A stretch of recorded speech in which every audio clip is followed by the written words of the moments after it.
Right. So welcome everybody. Mr. Samson is from Nigeria. He is a lecturer and he runs a choir. Mr. Jaolani is from Zambia. He's a pianist. He's just completed his studies. Mr. Mulwani has just joined us, and from the name, I'm assuming he's from Zambia, right? Jaolani, would that be right for me to assume that? But welcome everybody. The topic at hand, like I was saying earlier, is a little bit big. But before I go into that, maybe just a brief background onto myself. I started my music career as a pianist. You know, growing up with my dad. My dad was a folk musician. He was a lecturer for literature and languages. He started off as a teacher, then became an examiner, and then he moved on to university as he bettered himself and his qualifications. But throughout, when we were growing up, we had music in the home. There were 13 of us. You know, my dad had 13 kids. So Fridays, there was no TV in those times. Fridays, we would sit down and he would pull out his guitar and he would sing and he would compose. He had a song for each of his kids. And with 13 of us there, we all joined into the singing. So we had a very strong singing culture. But then later as time went by, you know, I grew up in Lusaka. So having grown up in Lusaka, you sort of, Lusaka is the capital of Zambia. My mother was very keen to have us not lose our roots as Africans. So every school holiday, which would be in April and in August and in December for a month, she would send us to the village, which is west of Zambia, which is about 600 kilometers west. So we'd catch the bus there, and then we would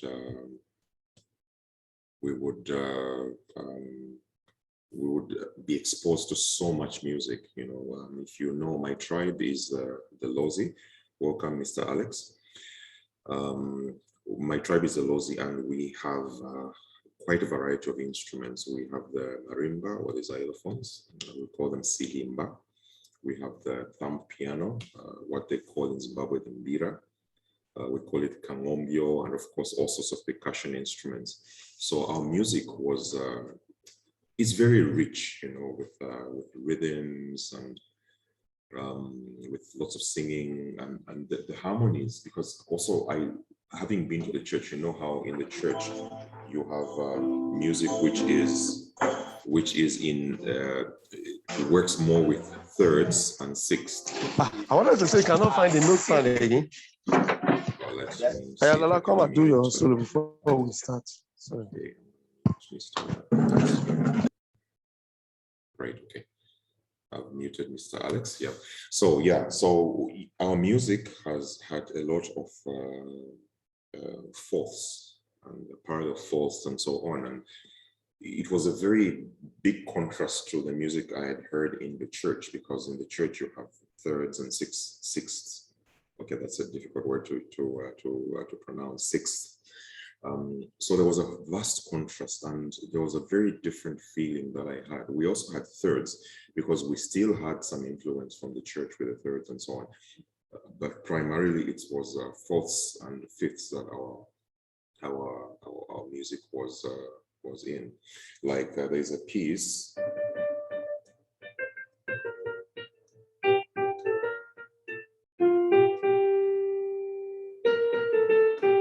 Okay, so it would go, the harmony would be something like.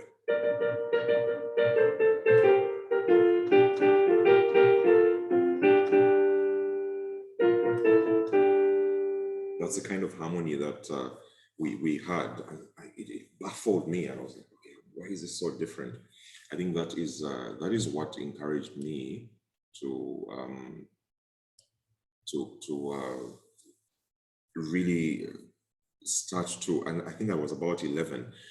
I started listening to music more intently at that time, saying, okay, what are the differences and so on. And then fortunately at that time, we had somebody who came in from Germany and he introduced us to the recorders. And from after the recorders, I found the piano in my primary school. I would go in and fool around with it. The headmistress found me, she shouted at me, and then later came to me and gave me the keys to the staff room so I could actually practice. So I'm mostly a self-taught. I think I had my first proper lessons for the piano when I was in university. And so that started my journey into music. And then in the church where I grew up, we had a proper full pipe organ, you know, that had 2 manuals, 26 stops with the pedals. So as time went on, I became the organist. I think I became the organist there from the time I was about 14, 15. And that is when my journey with composition started, because that gave me access to this instrument, you know, and there was so much. And then I started, by then I'd gone into classical music and was going deeper and deeper.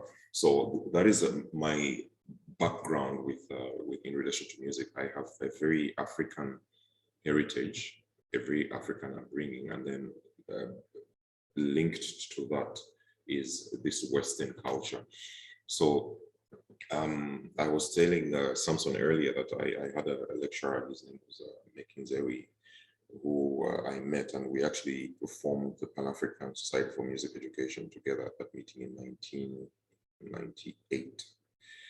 And he would say to me, don't lose your roots and use the tools you have in the other cultures to improve your own, to learn your own. And so he would always say, don't reinvent the wheel, just improve on the wheel. You know, so then another influence for me is a gentleman I met in Paris and in Cote d'Ivoire. He's a popular musician, originally from Congo.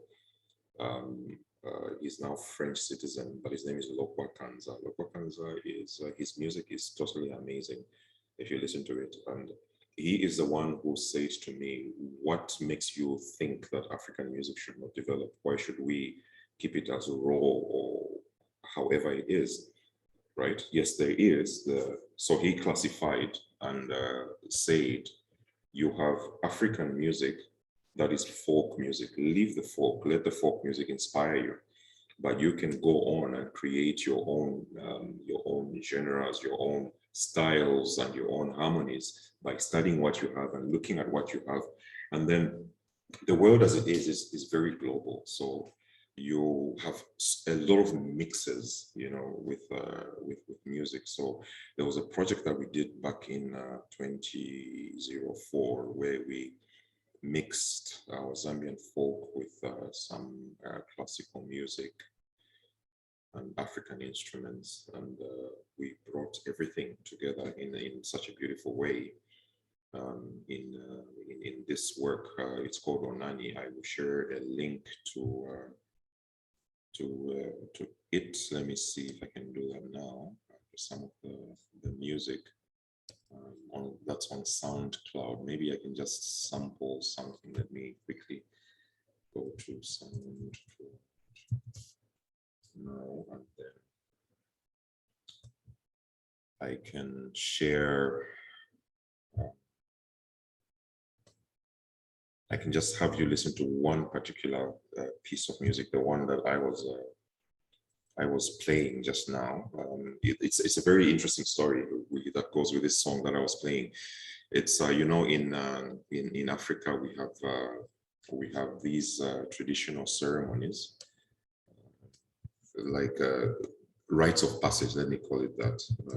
When a girl comes of age, she goes through. Somebody else there. You are listening to the Music Ed Mentor podcast, where we teach music educators how to build, manage, and grow thriving school music programs and have long and happy careers. I am your host, Elisa Jansen Jones, and I am so thrilled that you're spending this time with me. I have a bit of a confession to start us out. First of all, hey guys, I'm back. Right. Okay. I don't know what's happening here, but that's a bit of a mix-up. Sorry about that. Let me quickly log into this one. Okay. So I'm going to play you a piece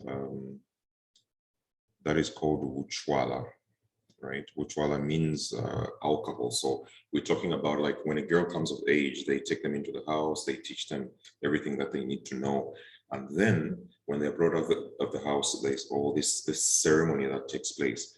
So I want to play that one piece just to give you an idea of what Zambian music sounds like. So have a listen to this.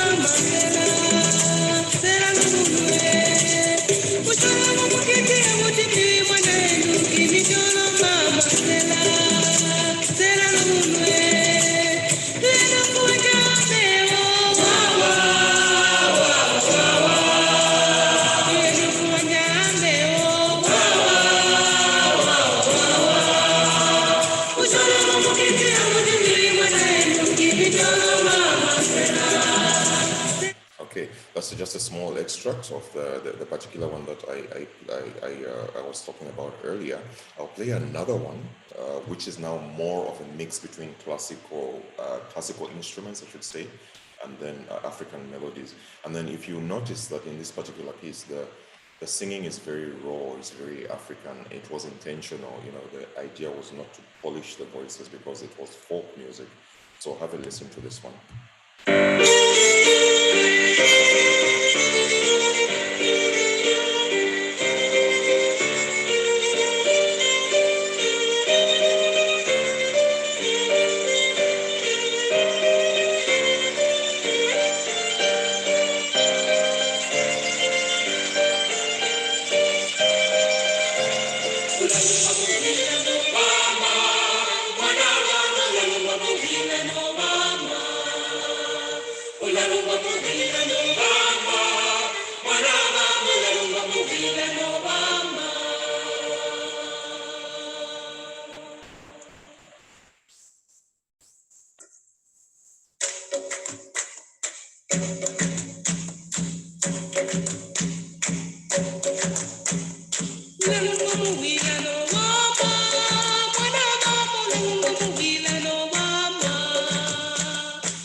Fast forward it a little bit. It's not too long, but I'm going to fast forward it a little bit.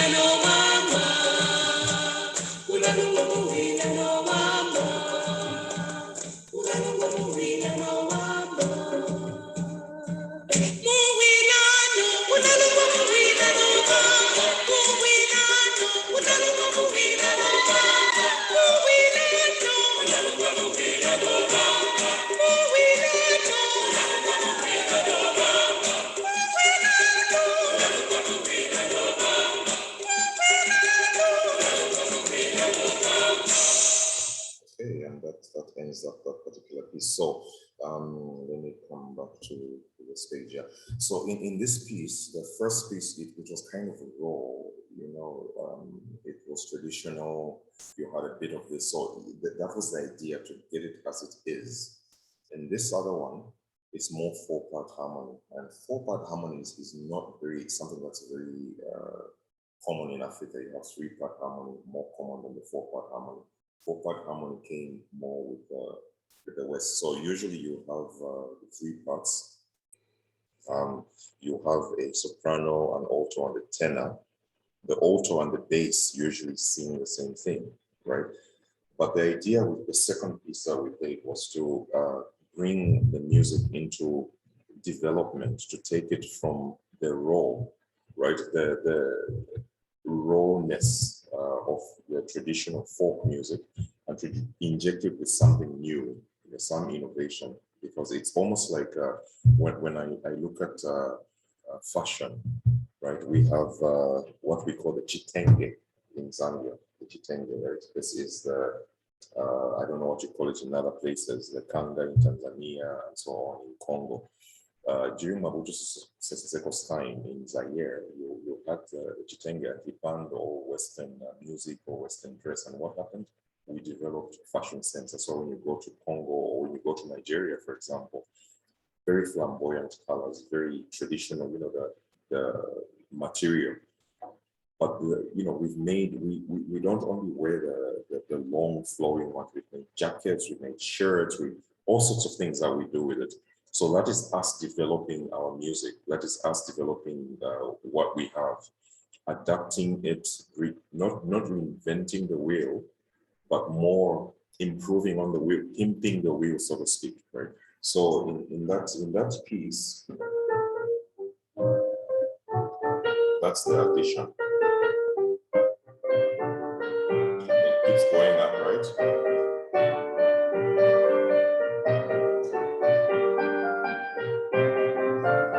That's how it goes, right? In that piece, it's from the southern part of Zambia. It's a Tonga piece. Traditionally in our communities, there are things that people say without saying much. Maybe somebody has noticed something. They don't say it directly. They say it in song format or whatever. So that piece is basically saying, be careful how you greet somebody's wife because you might be charged, right? So basically urging us to not look at other people's women and so on and so forth, right? That's a thing. So it develops from there, and then the harmonies come in at some point. Those are fourths, thirds, fourths, and then fourths. Yeah, then that's proper four parts harmony, right? So as we begin our journey, different cultures have different scale systems, right? Which are prevalent in their cultures. For example, when you go to South Africa, the scale that is dominant there is the Mixolydian scale, which is like playing from G to G. And so when you listen to the music of Hugh Masekela or South African choirs, plays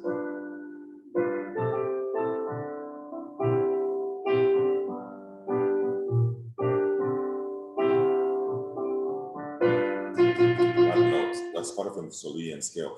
So that then colors the music.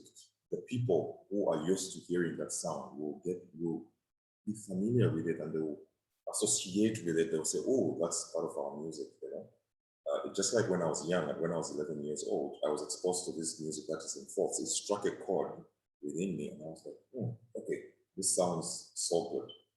And I added that to my vocabulary of music, where you, instead of going with your music in thirds and fourths and fifths, in thirds and sixths, you're going more into fourths and fifths, parallels, which in Western music are not really recommended, right? So when you're writing your piece of music, you need to obviously have a realization of what you want to transmit. What is the message, right? So we're talking of the mode. Is it the happy or sad? Okay. We have minor and major chords, right? So for example, you have this that is nice and bright. It's morning, sunrise, it's a rainy day.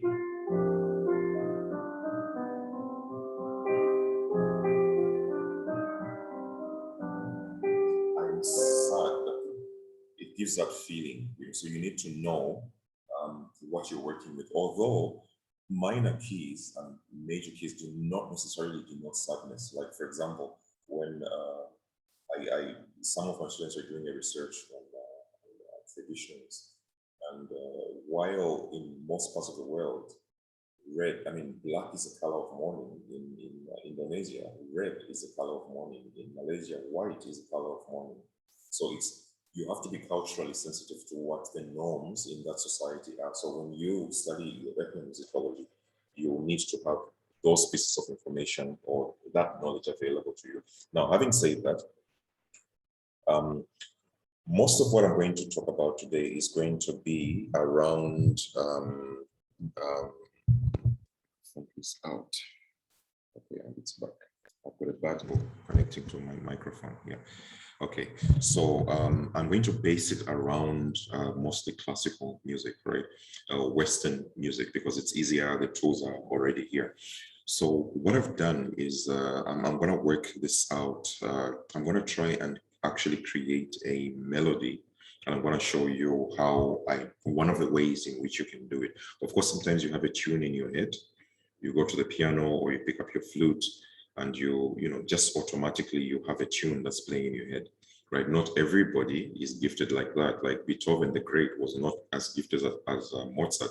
Beethoven labored to write music, whereas Mozart could write music like this, right? So I'm going to share my screen with you. I hope I find the, okay, I'm going to share my entire screen, then it will be easier for me to navigate to the particular app that I want. My desktop is a bit of a mess, please excuse it. I'm sure you can see my screen. So I have here the letters of the alphabet. You will know that Western music uses 7 letters to denote the 7 main pitches, right? So it's A, B, C, D, E, F, G. Beyond those, there are no other letters. So Bach is the one who pioneered this piece, this way of writing music, when his name had an H in it, right? And in German, H is the same as the letter B. What did I do there? Why do I have a B? I should have a D. Okay, there we go, we have a D. So my name, I'm going to use my short name is Mino, right? And what I'm going to do is I'm going to try, because none of the letters in my name are on the 7 letters of the music alphabet. So I'm going to find the equivalent. So I've placed the letters underneath the letters of the music alphabet, which would be the same as do, re, mi, fa, sol. For others, I prefer to work with a system. So M, if you look here, M falls under the letter F. So we have F. I falls under the letter B. So we have B. N falls under the letter G. Let me capitalize that. And then O comes under the letter A, right? I capitalize that as well. So I have these notes then.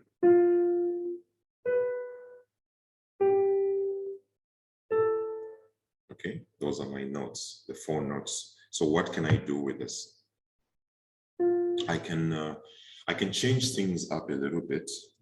I will do something here that will make sense in a bit. C, D, F, G, A, B, C. Then on top of that, I'm gonna write E, F, G, A, B, C, D, E. On top of that as well, I'm gonna write G, A, B, C, D, E, F, G. So what I have made here is literally like, I've made triads here. Okay, I've made triads. So I have, if you look at them from bottom to top, literally we have C triad, which is C, E, G. D triad is D, F, A. I'm just trying to make this more visible and neater. Let's space that out a little bit more. So we have C triad, there, then we have D triad, D, F, A. Then in the next column, we have E triad, which is E, G, B. Then we have F triad, which is F, A, C. I'm sure you can see that. Okay, I should have used uppercase letters for this. Okay, let's do the next chord. G is GBD. Right, and then the next one is A. I'm nearly there. Thank you for bearing with me. Okay, sometimes when you're teaching, ideas come to your head while you're in the process of teaching. This is what has happened now. Okay, and then the last one again, we have back to C triad or C chord, which is what we have here. Okay, so if you look at this, we now have the triads or the chords. I'm pretty sure everybody here is familiar with chords and triads. Right, so I have these chords here. So I'm going to try and make a melody by also using what we call alternative chords. Okay, so alternative chords are arrived at by finding two letters that are the same in a chord or in a note. Okay, for example, if I have C, C is C, E, G, right? I'm going to find two other chords, saying leg, it shouldn't say leg, spell check. C, E, G, alternative chords for C, E, G. I'm going to look for another chord that has a C, E in it. And what I find is an A triad here, A, C, and E. Let me capitalize that. A, C, and E is at the chord that has that would be considered as an alternative chord. And then also we can look at E and G. We have this chord here, chord E, E, G, and B, right? So this opens up my world a little bit. Instead of me being limited to C, E, and G, wherever there's a C chord, I can have it replaced with that chord or that chord, and same goes with a melody. So I have F here. What other notes can I use that are in F triad? I could use, because this doesn't sound, it doesn't sound too musical, right? But let me try and develop it into something musical. So I'm going with a chord. B, if you look at B, B belongs to, there are also several ways you could look at this. B can be harmonized as well. So this is alternative chords, but also harmonizing. If I have an F, my first note here is F. So F has several notes that are possible to harmonize it, several chords. So I have F chord itself. So F chord can be used to harmonize this note. I also have this BDF, so B chord, and the last one is I have D chord, which is DFA. So I have three possibilities. So D chord, right? So I have those as my possibilities to harmonize that one note. Okay, so I'm going to try and build a melody around these notes.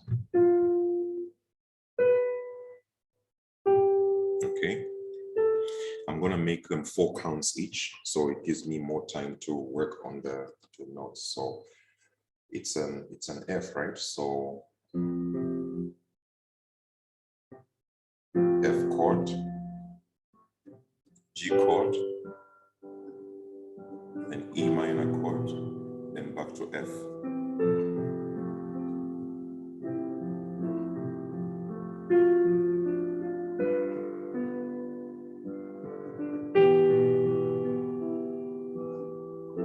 So if you're working with a choir, if say I'm arranging this music for choir, this would be my tune, right?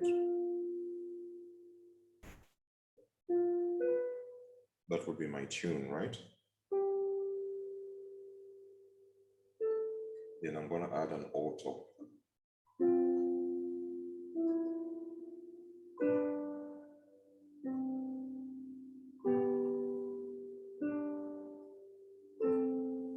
Okay, in my head, I'm still hearing the chords. The chords are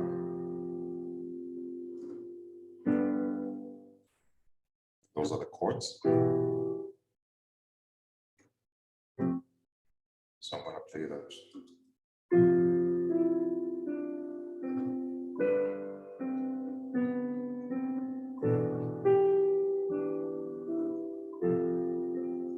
Okay, so that's the alto. So we're going to add a tenor, right? So the soprano starts on the F, the alto, I'm going to start the alto on the same note as well.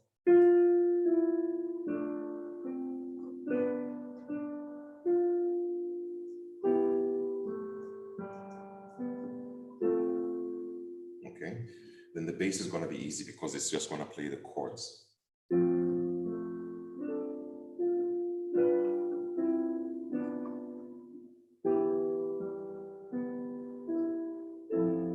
Okay, so I am going to, okay, let me just add one person here to meet. I'm going to switch to finale. And I'm going to create a whole document so that you can have a visual on what I'm doing here. Okay, I'm going to go SATB with piano and go with that. Okay, I'm just setting up. So I hope everybody's familiar with Finale. It's a really cool software.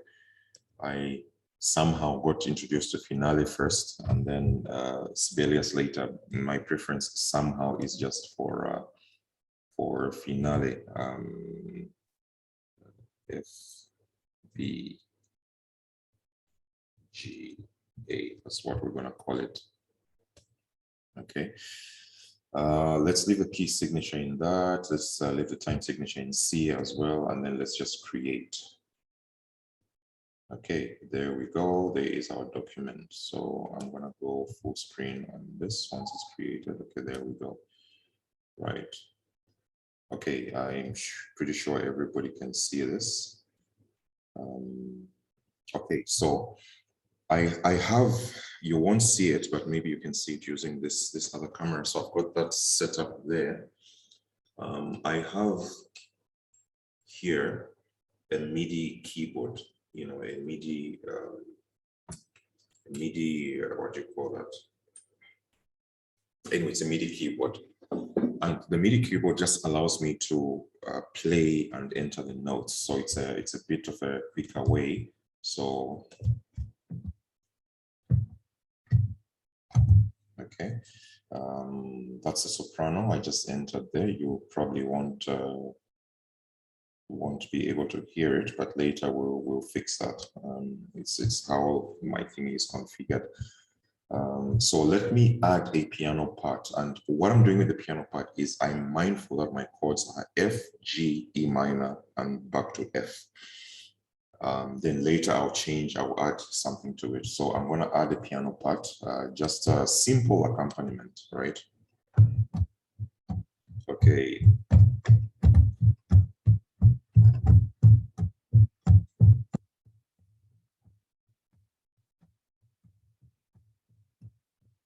Okay, I'm going to add this second part.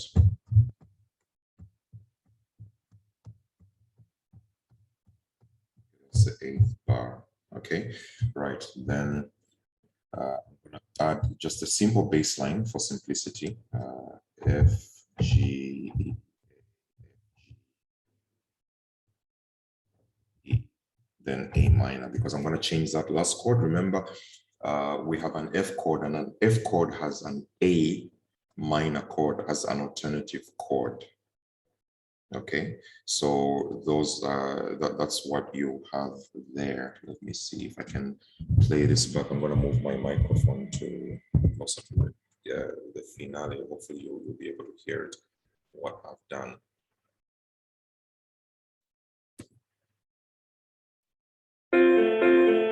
Oops. Okay, let's change the tempo on that. I didn't pay attention to such things. Let's drop it to maybe 80 beats per minute so we can appreciate what is going on, right? So let's play that.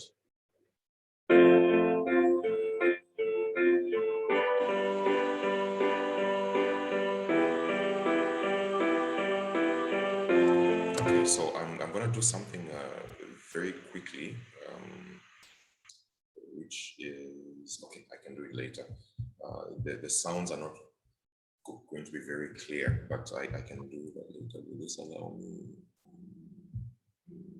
Or maybe it will. Okay, yes, let me do this. So I'm going to change the sounds very quickly so we can hear it clearer. If I have the sounds of let's see, okay, sound, instead of choir as, I'm going to change it to some woodwind instruments so we can hear it better. So for the soprano, I'm going to have an oboe, solo oboe. For okay, let's put that back. For the alto, I'm going to have a cor anglais. Okay, just so we can hear the parts better with cor anglais English solo. For the tenors, I'm going to have clarinet.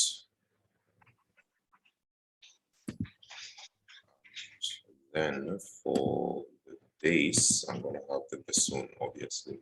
So the sounds will just come out so much clearer. That's what I normally do, because sometimes when you have the R's, it's a bit cloudy. You don't really hear what you want to hear. Okay, so let me play that back here. Make that a little bit bigger so you can see what I'm doing. Okay, here goes, and I'm gonna play that back.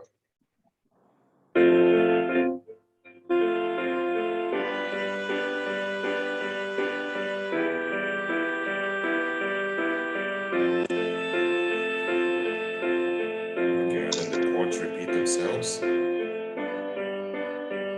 But note that the last chord is going to be a little bit changed. Okay, so instead of F, I've used an alternative chord. Okay, so let me change something else again. The piano sounds a little bit on the louder side. Can I move this? Oh yes, I can. Why am I punishing myself? Yes, okay, there we go. Let me go to the mixer. I'm gonna reduce the volume on the piano a little bit so it's not too overpowering. And also, I think I'm gonna change the sound on the, no, let's leave it yeah, okay, right. So we have ourselves a tune, a Mino tune, if I might put it that way. So when I was playing, I had this going on right in the alto.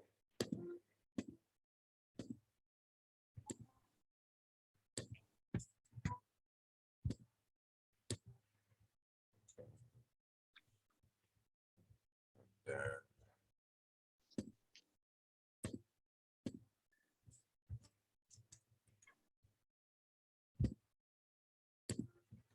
Okay, change the note. Okay, that's my, just listen to what I just did. It's experience that is working. Now listen to the alto for me.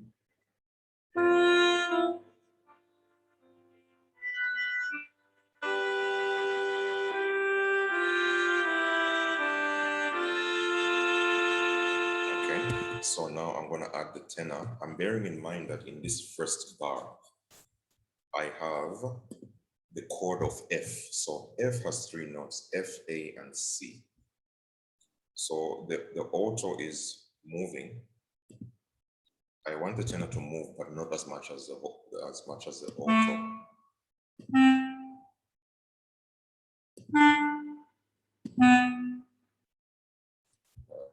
Then let me have them have a little. This is in thirds.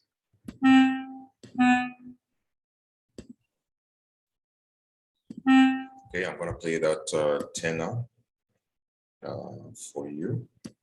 Just have a listen to this.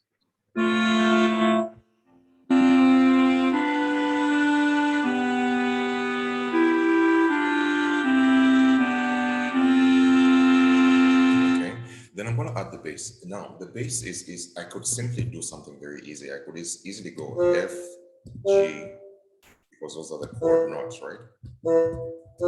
But that to me is a little bit boring. Or, well, if we're building the piece up, we could leave that, then we can copy and paste and so on, but I won't go into that. So I'm going to straight away go into embellishing this. So remember, I have F as my chord, right?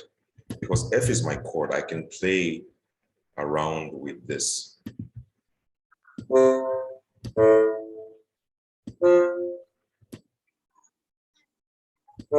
Again, this is G chord in the second bar. And then also I'm bearing in mind that the issues of range. So I know a proper bass would sing this note.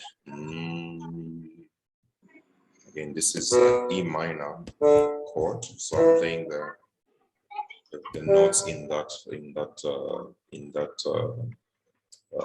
chord. So that's what I'm doing. I know there's other things that we don't have the time to discuss, like passing notes and so on and so forth. So I'm gonna play that for you so you can have a listen to what is happening there. Now I've made the piano a bit too quiet, so let me raise the piano volume a little bit.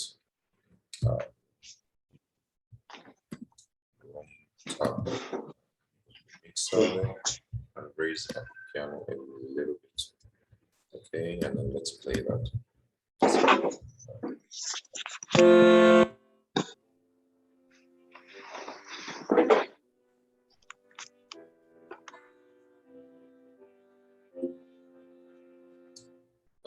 That's our beginning part, right? I don't like the fact that my soprano has been swallowed up a little bit, so I'm going to raise the volume on the soprano. That's the main meat, the melody. Let me try that again. Just have a listen to this.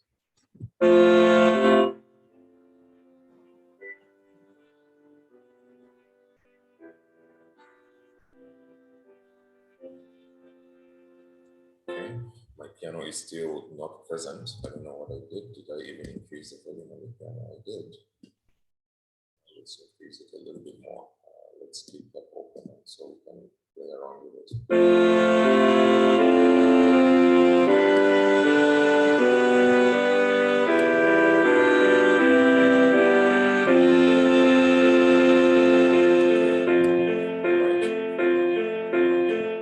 Right. So this is the beginning part of. I think I'll keep this open, so I won't have to work with this. Right. So what I'm going to do is a very simple trick. Okay, because I'm going to make what the bass was doing become the soprano in the next part, right? And it just brings more life into it. Again, you need to be mindful of what you're trying to do. So here, it starts off very somber. In the next 4 bars, I want to make it a little bit brighter. So I'm doing that by making the soprano go up a little bit.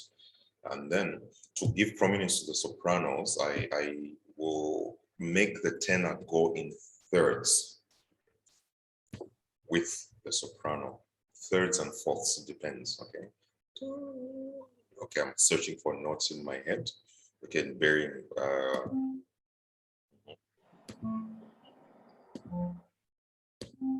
okay.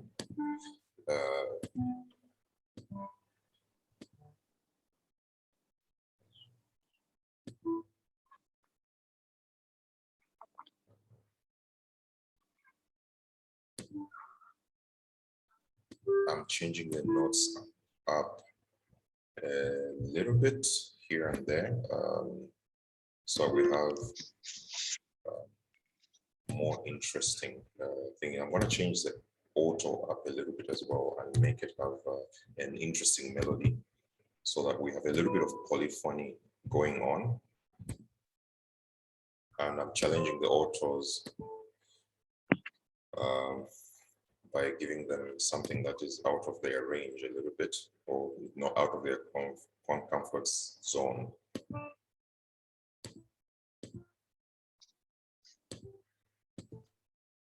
Okay, and make it more embellished, more. It will swap parts with a soprano.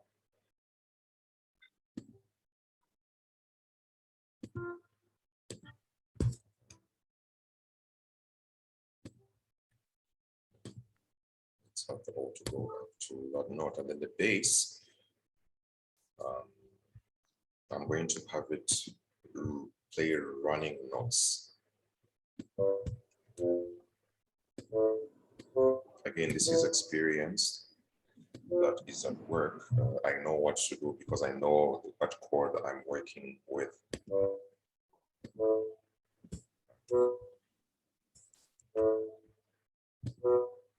And then also you will notice that I'm creating a pattern in the bass. Let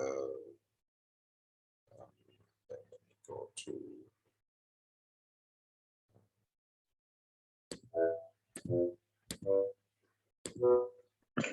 let's get that into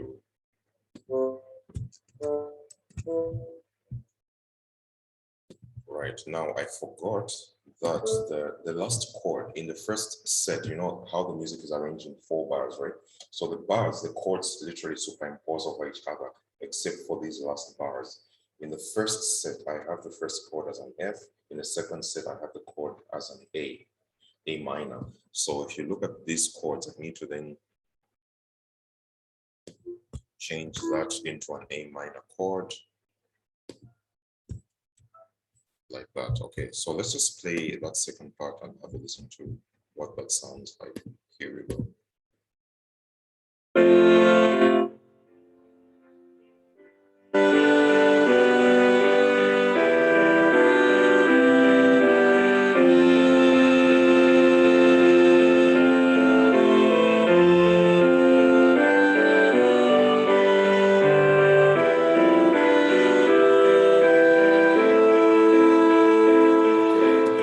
Musical ear will tell you that there's some clashes somewhere, which we need to correct, right? I think this bar is okay. Let's try. The beauty with finale is you can set it to play from the leftmost bar. So what we want to focus on is this. I just want to see how we can correct what is not right. Okay, so this E here, it's a passing note, but it doesn't fit in because then the E is, we could make it into a 7th for F chord, but I'm going to change it to that.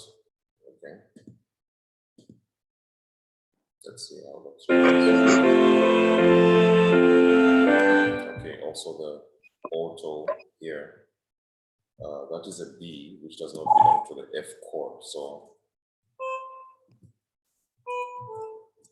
I'm changing it to that to make it align with the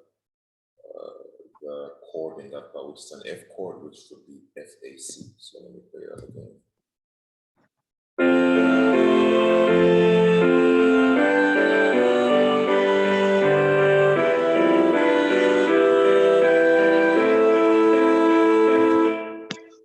Okay, yes, I'm mildly happy with that. I can still refine it. But that's a starting point. That's how I'm arranging this for a choir, 4-part choir, soprano, alto, tenor, and bass, and piano.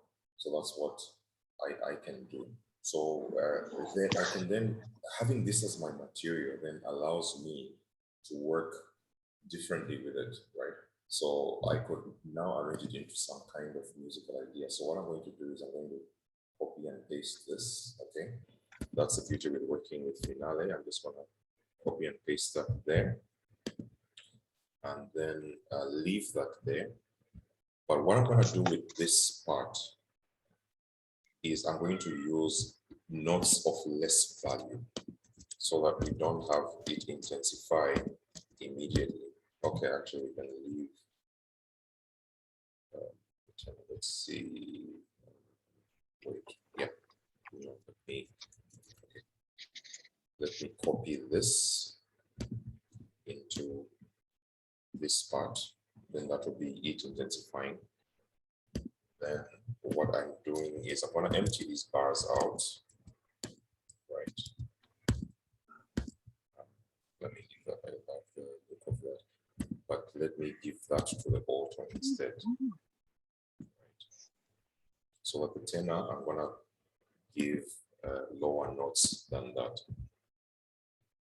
Right, let me go here and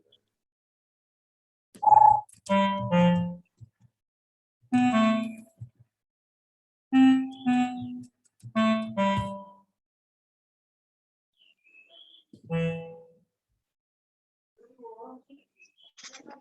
again, I'm mindful that my chord is my chord is an F, like each bar has one chord. So what I'm going to do with the bass is I'm going to just play the chord notes. That way it becomes a little bit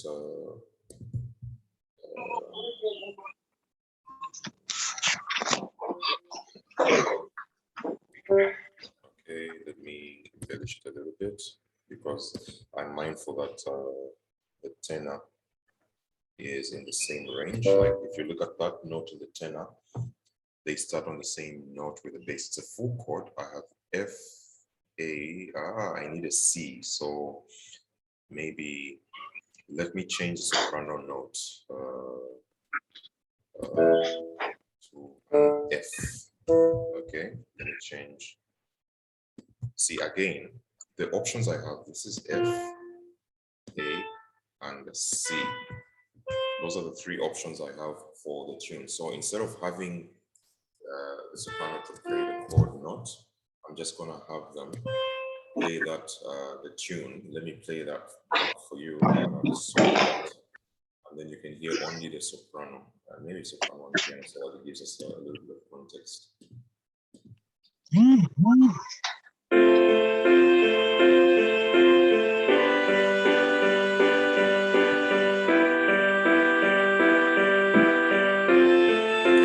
So the idea also is to have the individual parts in your melody, not to skip too much. Because before we had an F going up the fourth, so it's very jumpy. Your music becomes very jumpy. It's not a nicely smooth flowing music. So one of the things that you try and avoid in the individual parts is to have them not move as much as you know as they want to, or you know, as your chords are suggesting. The bass, I like to look at the bass as a free agent, because usually the chords in 3-part harmony, the chord, the bass will be repeating another note unless you're going into the realm of jazz music, which then if you have a C in jazz music will sound something like this. That's a C7, right?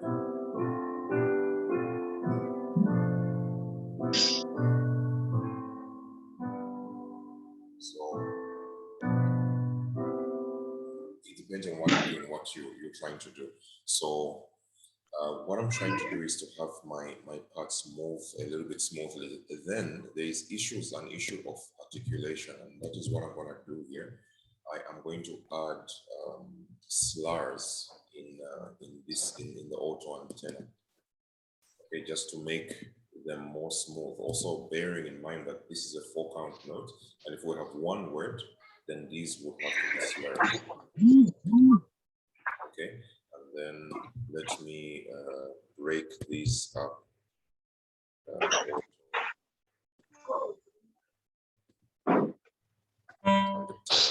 And then again slur them, so that we have that little bit of smoothness. Okay, so I'm going to play that back and notice how the music has changed within the context of the same bar, same chords, F, G, E minor, and F the first time, and then at the last time we had A minor. Okay, so let me play that before you take a listen. Okay,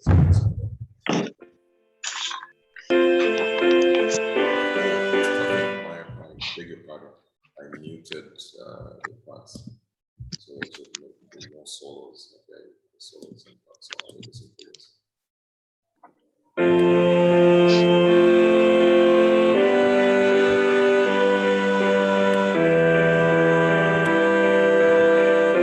Okay, let's try that again. The mix is not right. The tenor is a bit strong. Let's reduce that. Let's increase the soprano. Maybe I should change the sound of the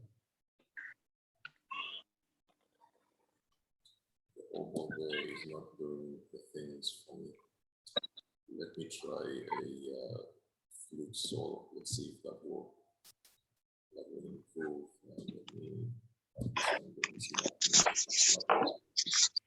Right, so we can hear it more clearly. Let's try that and see if that works.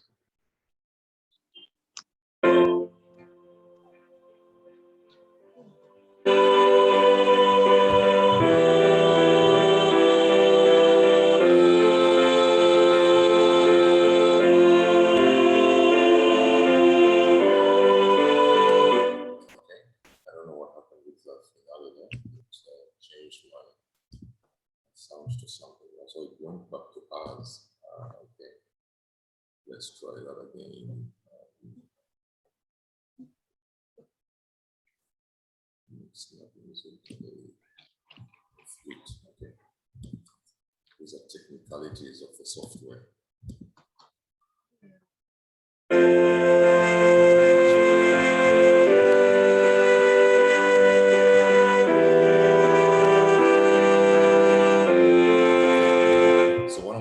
I'm going to solo the alto and the tenor so you can really listen to what they're doing.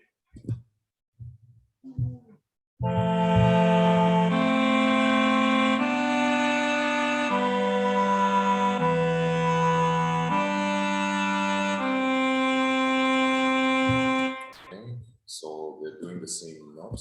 They're doing the same note here. That's a C and a C. I want to change because the tenor, again, like I said before, the idea is that you want to have the parts to move less. So that's an interval of a fifth.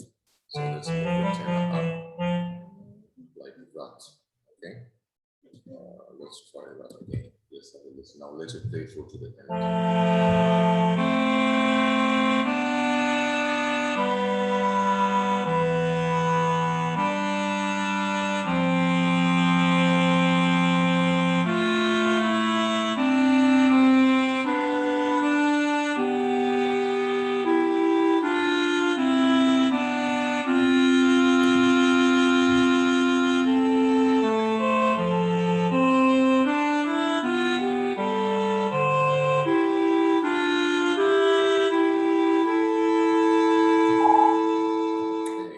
So again, I can already notice that this note here does not fit in its it needs to be a B because the chord in that bar is an E. Okay. There's something else I noticed here. My Western trained ear says this is a parallel fourth. Right? If you wanted to sound African, we can leave that. If you wanted the piece to sound Western, we can change that. Okay. So let me add the bass to that, and then let's have a listen to what it sounds like.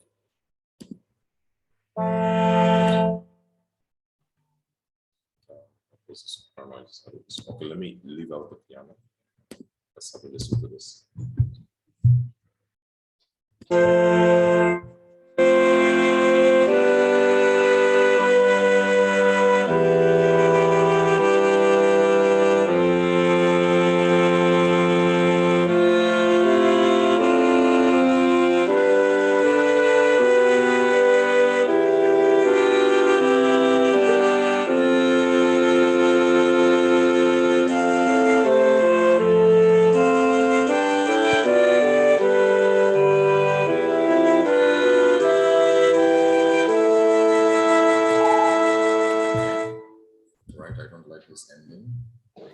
So I'm going to change the soprano a little bit by making it less moving because there's too much movement.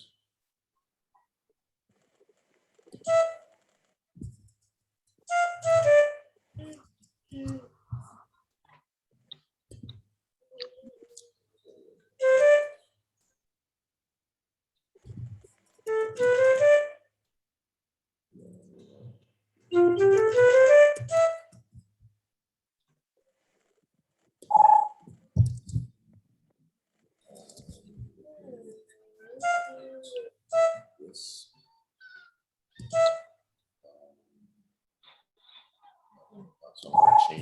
again, you can see the piece is evolving. That's an E. Then we give it that nice homophonic thing going there. And then the tenor, I'm going to change. One in this bar is an E minor. So I'm going to, stick to the chord.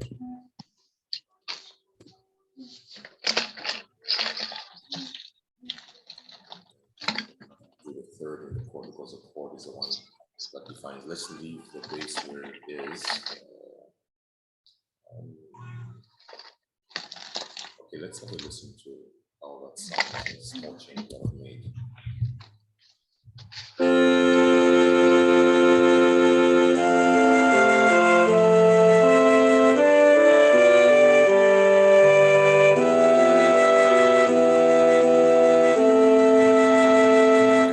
still not too happy with that. Let me change the alto a little bit. Again, I'm looking at the chord. This is not a chord not you have a G chord in that part. That is not a chord. It's a passing note, but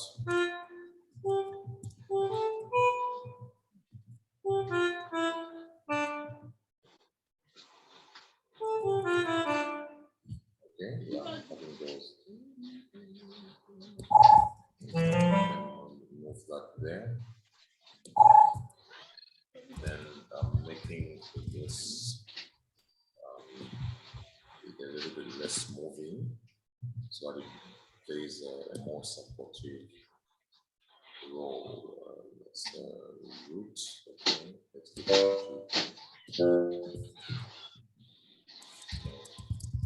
then let me keep that rhythm. So it leads nicely to that note. Let's hear how that change sounds. Okay.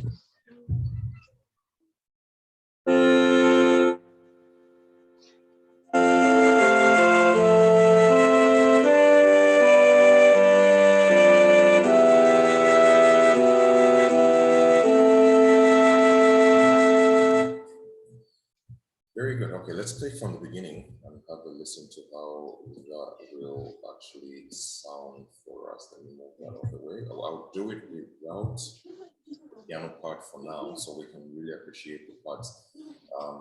And then we'll add the piano, and then we can see how we can change the piano part as well.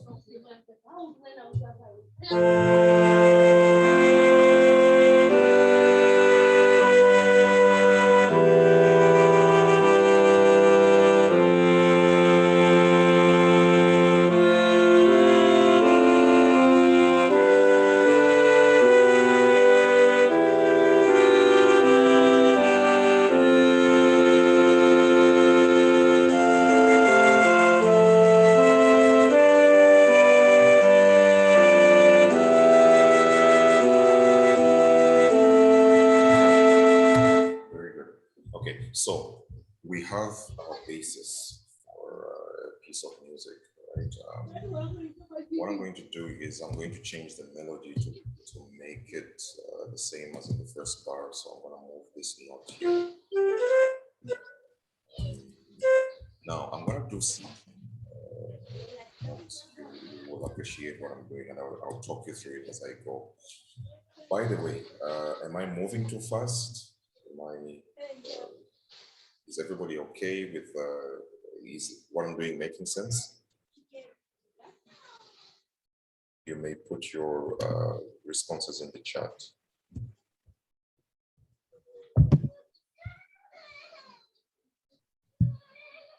Okay, I see no responses there.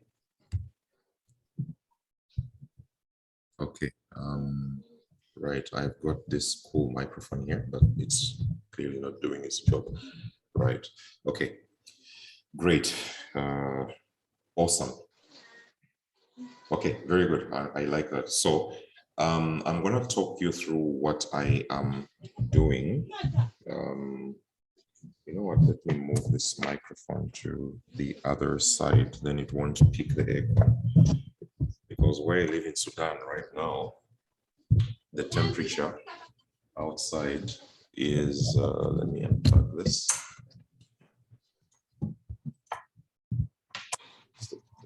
Outside is about 36, I think. 36C, so it's pretty hot. So anyway, so what I'm going to do with this, thank you very much for your responses in the chats. So I'm going to insert some measures. I should put it here. I'm going to insert 4 measures, okay, 4 bars. And then I'm going to move the alto up 1 bar, and then move the soprano up 1 bar as well. Okay, and then I'm going to delete the alto here so that we have a little bit of a build up. Right, again, I'm going to add 4, insert 4 bars. Okay, another 4 bars, and then what did I do?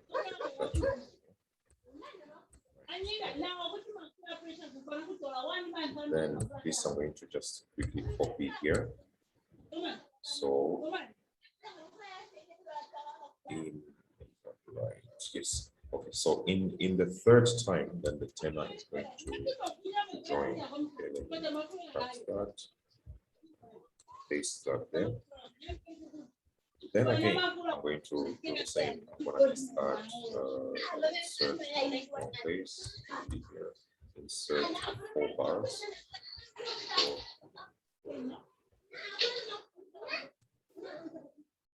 Right, and then do the same with the bass.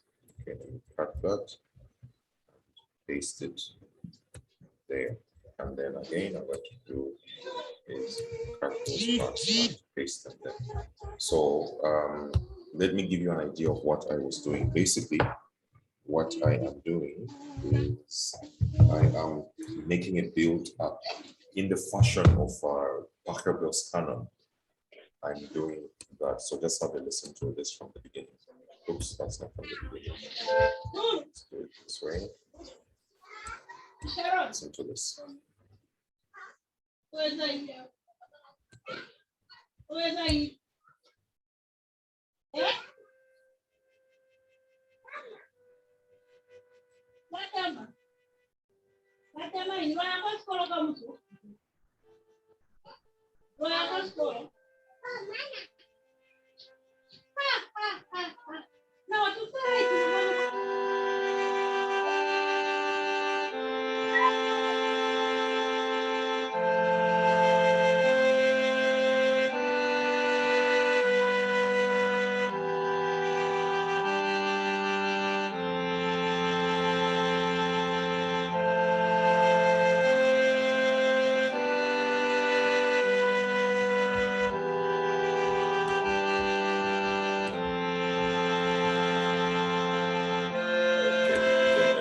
Together over in that section. So now we have a little piece. We could do something with the piano. Okay, I'm not going to change the bass part of the piano. I'm just going to change the top part. So then I'm just going to cut and paste and copy and paste that. And then I'm going to add a nicely flowing piano part. And again, I'm adding the piano part and it's going to flow within the chords. Each bar has a chord. What's wrong with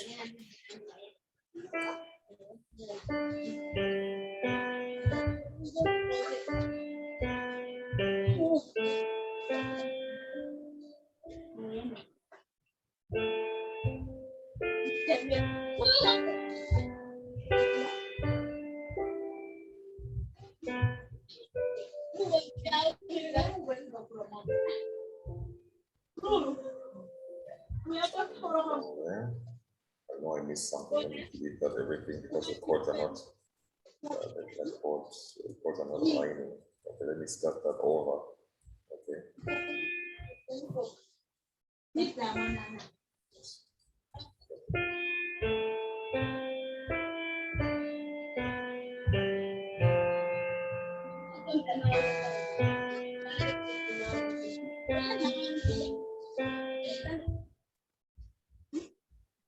Somebody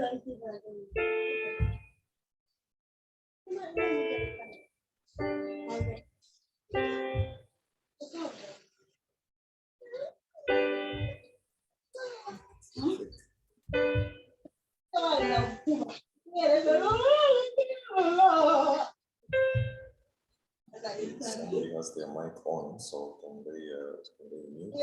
Somebody in Zambia, because I'm understanding the language and the stories they're telling. Yeah, that's just on a lighter note. Yeah. Then I'm gonna start making it move a little bit. Oh,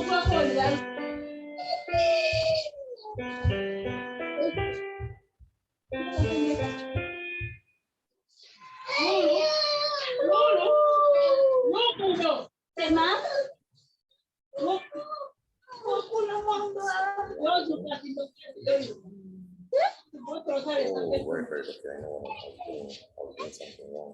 Okay.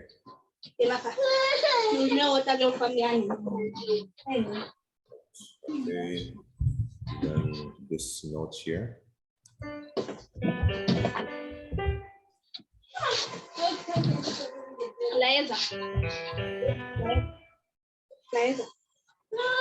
Say bye. Can that person please mute? We're hearing Liza means saying bye, Liza. They're going somewhere. I don't know who it is. Is it Joseph or is it Gilbert or somebody? Somebody has their microphone on.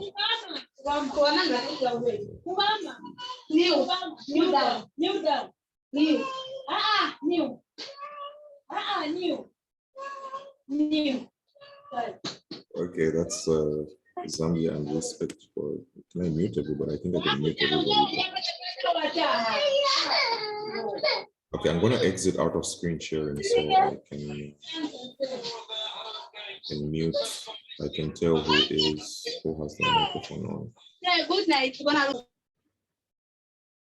Okay, now we're good. It's techno pouvoir. Okay, thank you very much. Right, let me go back to screen sharing. Right, share my screen. I'm just going to share my desktop. Share. Sorry about that. Let's find finale. Okay, there's my screen. I'm pretty sure you can see. You can see my screen. Yeah. Okay, so what I'm doing here is I'm creating, building up the intensity in the part, because you don't want to. It's a little. Music is storytelling in a way. You don't want to give the punchline right at the beginning. Okay, finale is telling me.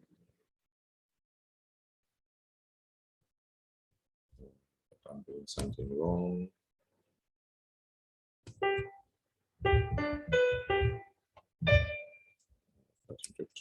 Notes again.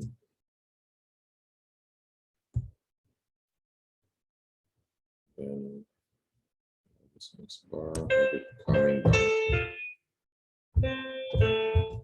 2 counts. Okay. Then when everybody is here, when the whole choir is singing, I'm going to make it a little bit more intense. Okay, somebody has come through. Just hold on for me.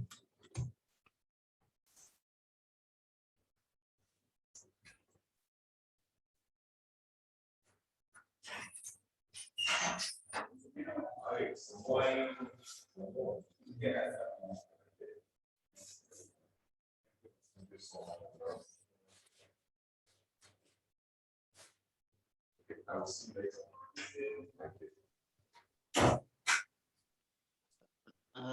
Evening, brothers and sisters, if any, are you there? For those of you who are not result, aware, we've just had a coup d'etat here in Sudan. So the school I work for just made a delivery of food. So because we can't, well, you can go to the local shops, but the local shops don't have fruit and vegetables.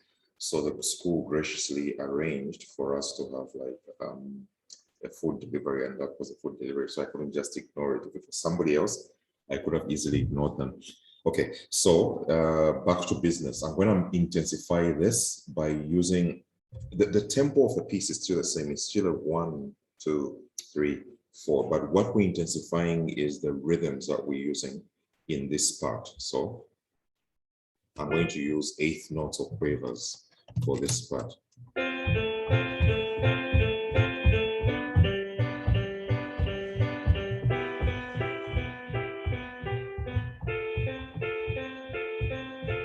And then in the next part, I'm going to make it even more intensive.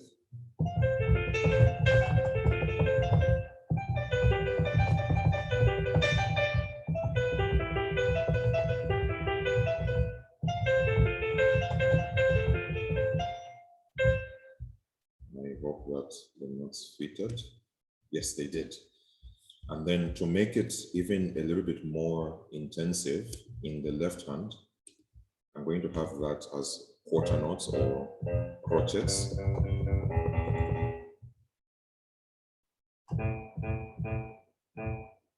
Oh, that's the wrong one. It should be, okay.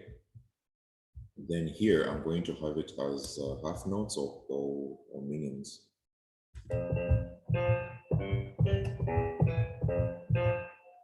Right? So let's see how the piece is going to unfold for now. I'm going to add back the piano, and I'll keep the mixer tool on so that I can balance the levels so we can hear everything that is happening. Let me raise this volume up a little bit. I will move the mic a little bit closer so you can hear it clearer. Okay, here goes. So I will adjust the volumes as we go. So here goes.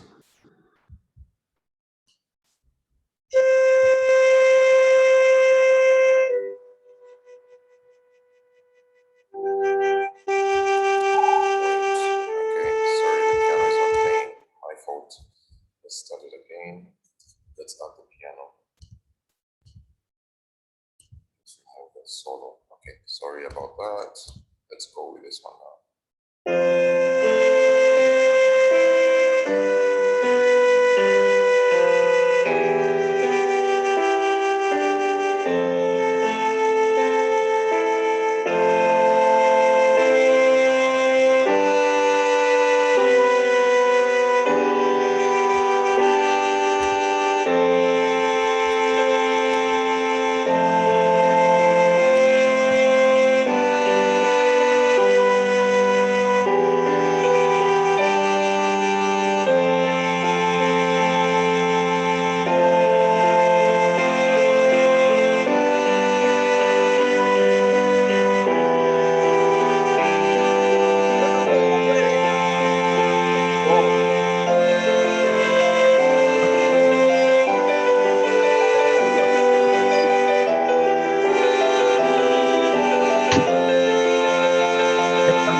Somebody, I think it's Rick or Rick. Chulo, may you please mute? Okay, so you can see a little bit of a build up there, and okay, that was a wrong note there. It should be a normal F. There are things that you can do to add the music, like when you're dealing with Western music, they're very specific as to what you want to do. So what I want to do with my music is I want to slur these parts because it will connect them more and make the music more flowing. Oops, wrong part.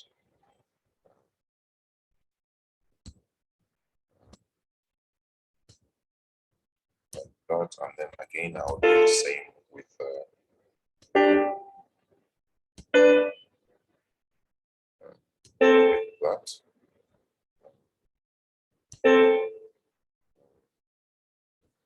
Then there's a special tool here, slur tool, which I'm going to use here because I want, again, the groupings of the notes. These are all very they seem very minor details, but they say the devil is in the detail, right?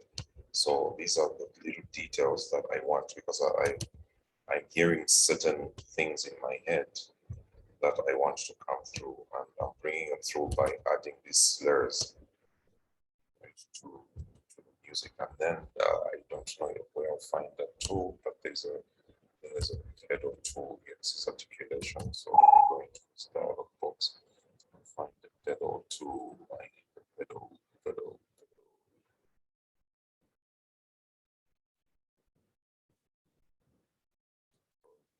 Here, let's try here.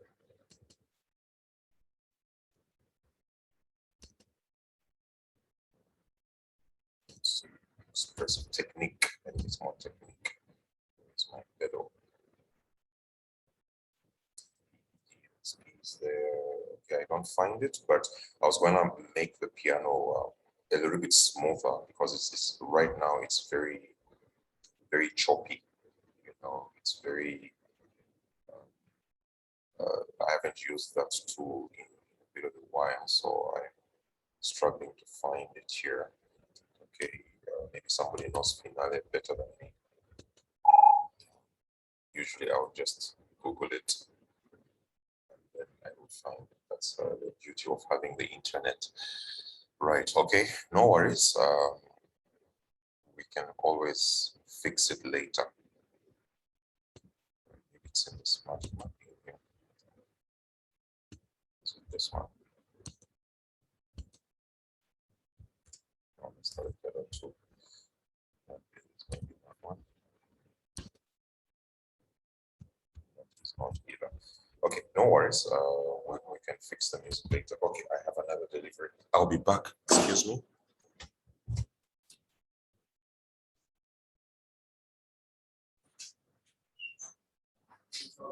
No worries.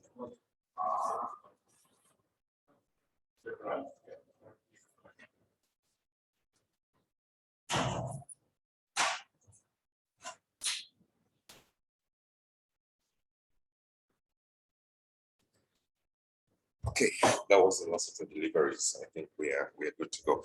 Right. Okay. So there's so much detail that goes into the music and what you want to do. So I'm going to try and add words to this, add lyrics to this. This is me really just throwing in words just like at the spur. Okay, so I'm going to call this hour. Chord,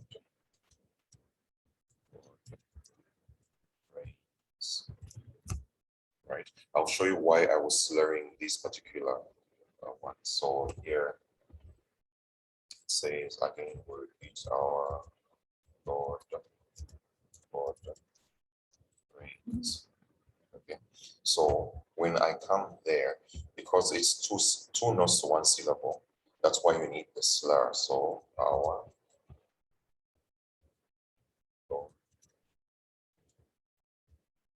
Lord, rains. If I get the spellings wrong, excuse me, English is not my mother tongue. Then again, we go there, our Lord. Let's go to 5.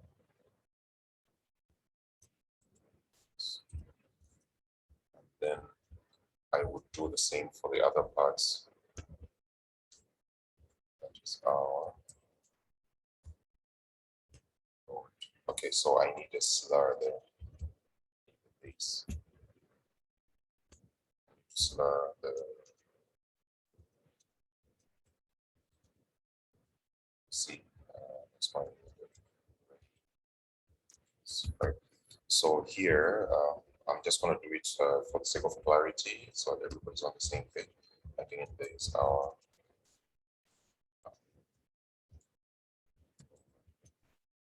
oops. Our Lord.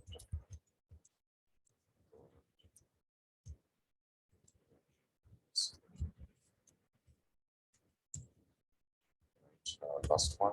I won't do the entire song. I'm just trying to illustrate at least for this part. So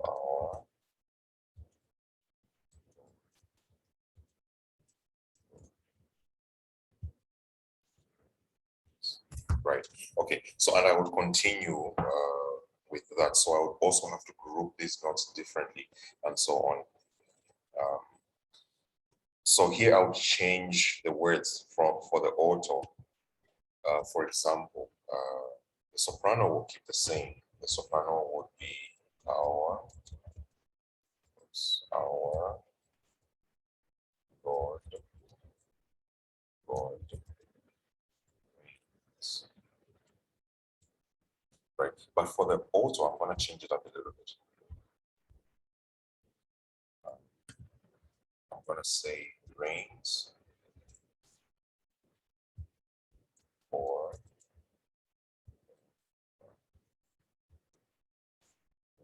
so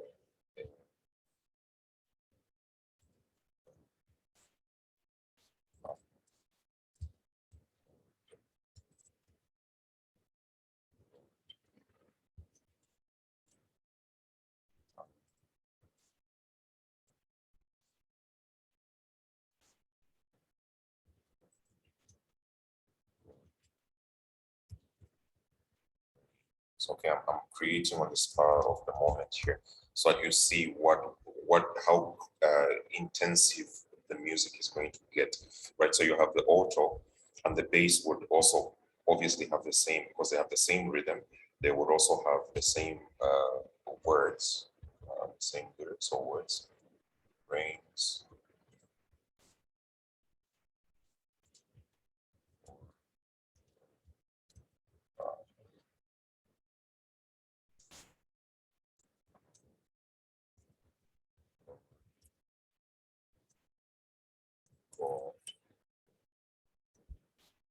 I'm going to add, because the alto has one note here, but I'm going to add that.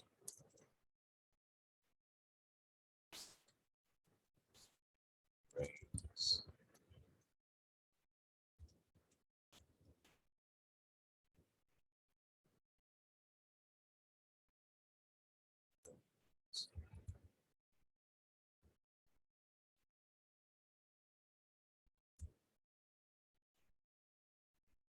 Oops,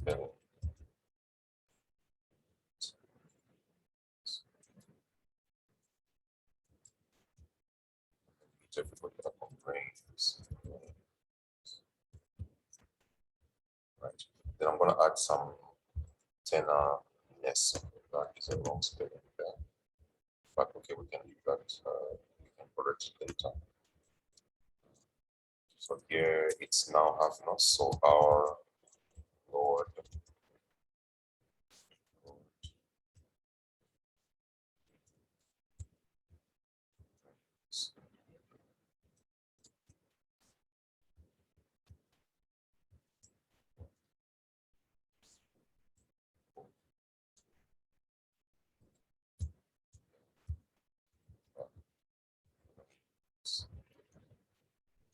Okay, so again, it's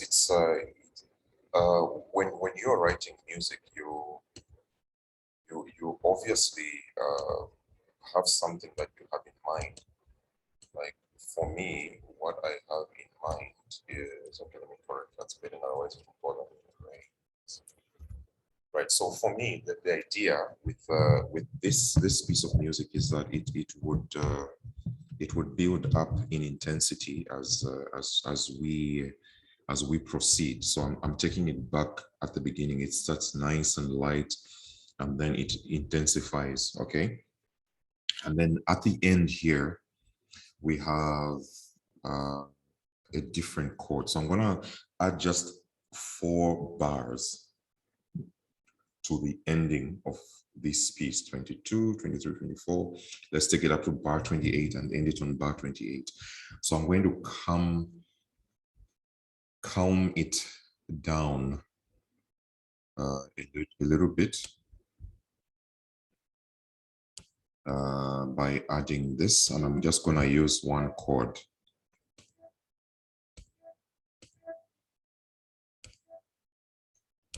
Okay, in my head, I'm saying our God reigns. He reigns forever more.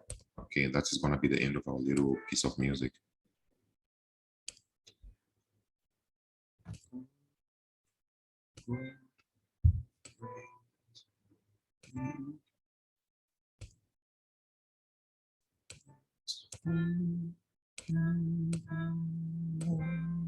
Oops, why is it doing a C? I want that C. 4 counts, okay. Then tenor.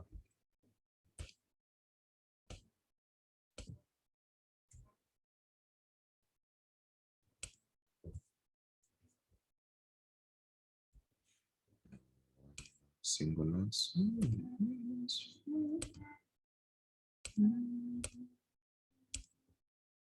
Okay, 4 counts.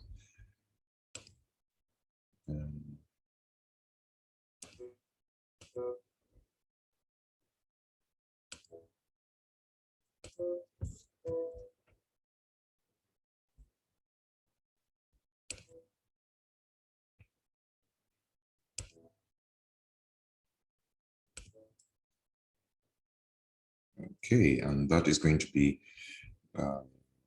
the end of this particular piece of music, just short and sweet. So the lyrics, what I'm hearing in my head is our God reigns, he reigns for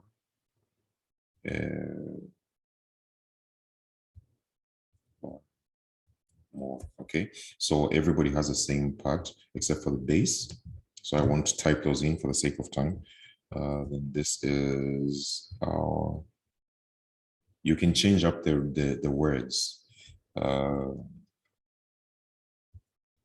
You could say instead of our God, you could say, let me illustrate that. Yes, he reigns.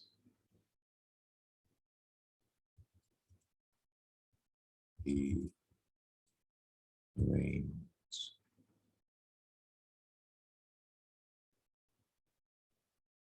Reign. Yes, he reigns for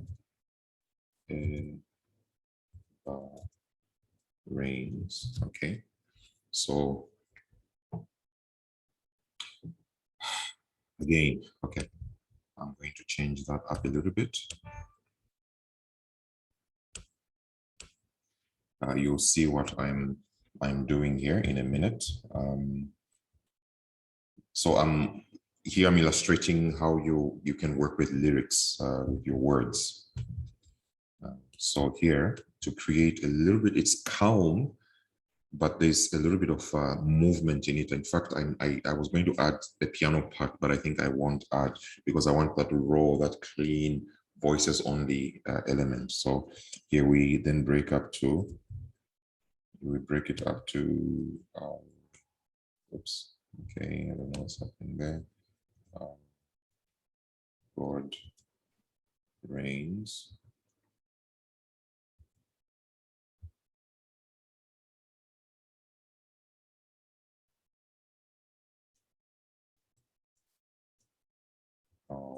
Okay, I'm working things out in my head. God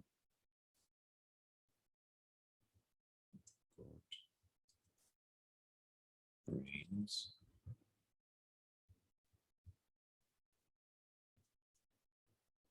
He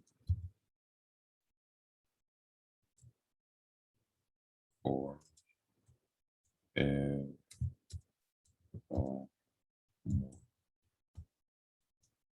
and the tenor can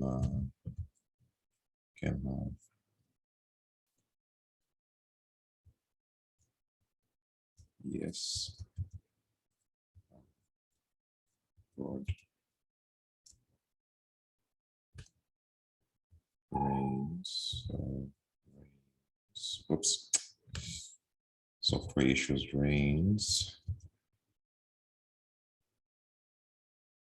He reigns for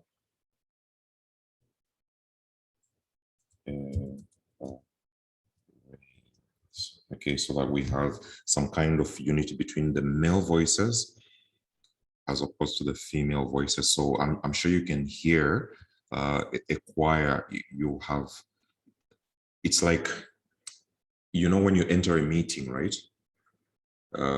Just before maybe people are seated, there is little bits of conversation going on here and there. People are talking in whispers. That's the kind of environment that's what I'm picturing in my mind, that okay, it's kind of you're entering a meeting and everybody's respecting themselves, and then everybody's sitting and you're whispering, hey, so how is everything? How is the family? And meanwhile, yesterday I met you at the bus and so on. So there's these whispers going. That's the thing that's going on here. So let's hear. I'm going to play it back from here so we can just hear the kind of the harmonies. The harmonies in my head are correct, but they may not be. Let's try and listen to that.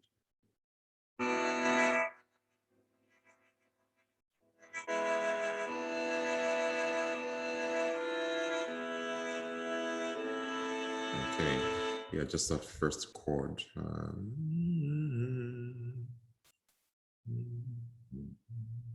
Okay, let me raise the bass to one of those exotic chords. Okay, let's see if that works. That's a seventh chord. I'm throwing in a seventh chord there. Okay. The soprano, the tenor. Okay, that is fine. Just the bass. Okay, let's change that to that. Make it easier for everybody.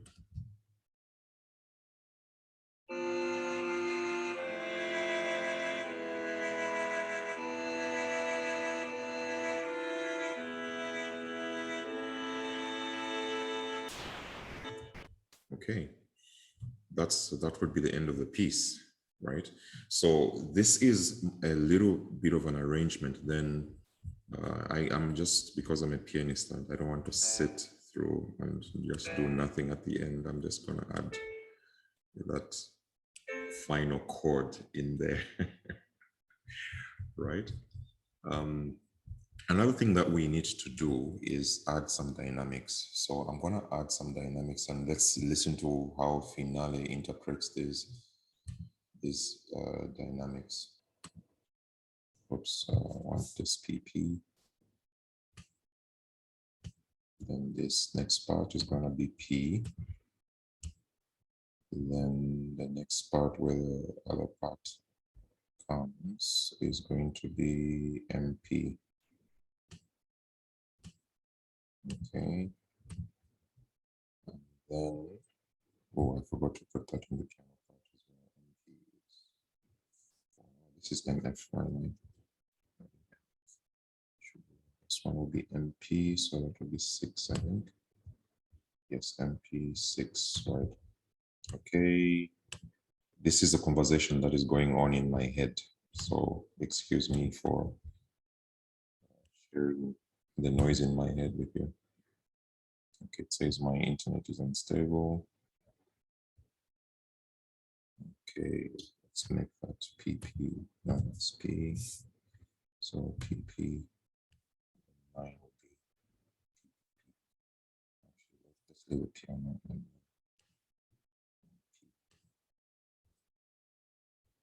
then the next part. So we're just graduating basically the piece to gradually get louder.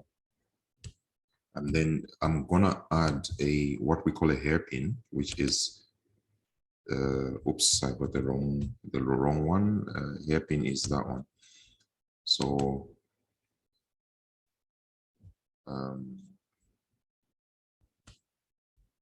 so what I do there, I need to do for the other parts as well. Okay, it's a bit squeezed up now, but we can always do those settings a little bit later. But I'm sure you will see what I'm doing.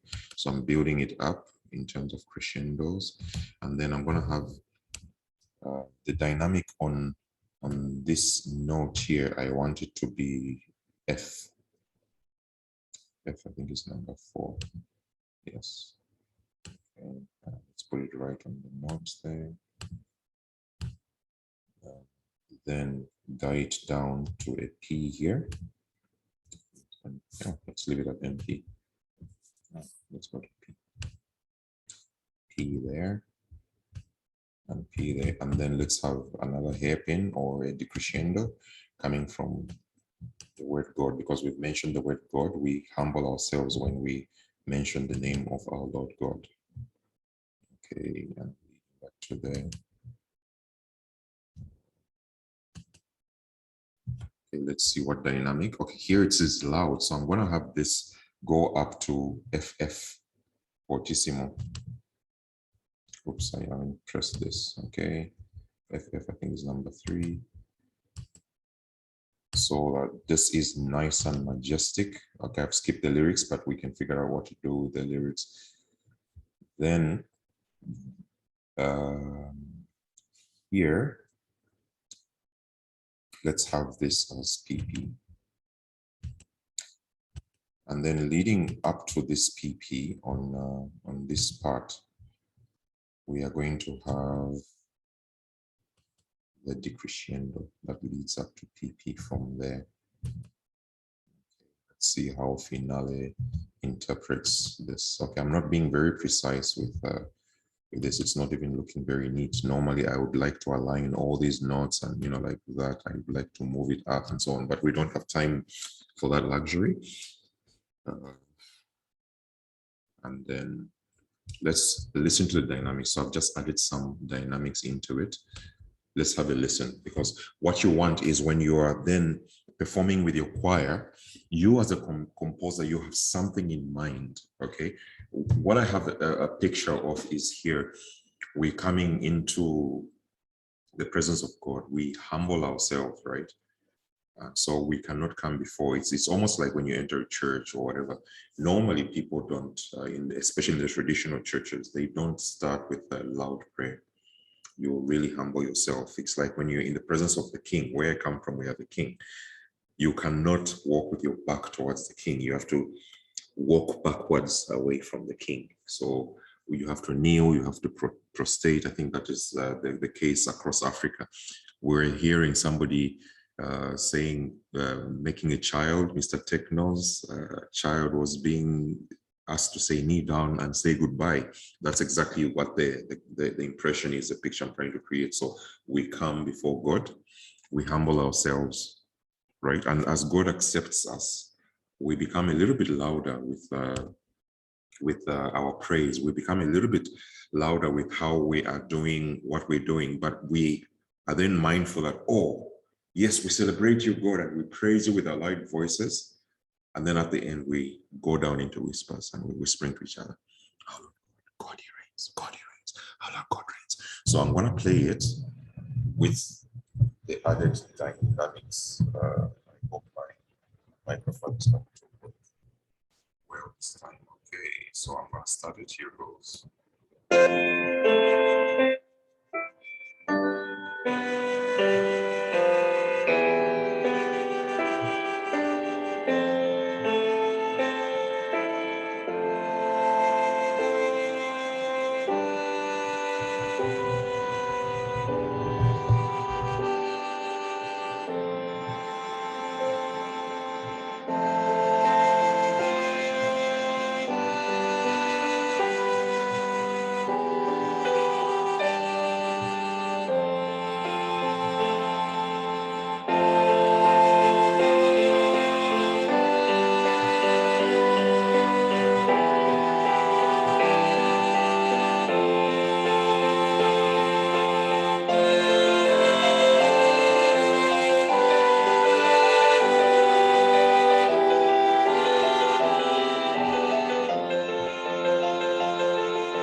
Okay, so that is a little bit of what it is. It's not very precise in a few things, because also like in some places I have the wrong dynamics. Like here, the piano was loud at the end there, so I need to make it double piano really at the end so that it doesn't disrupt.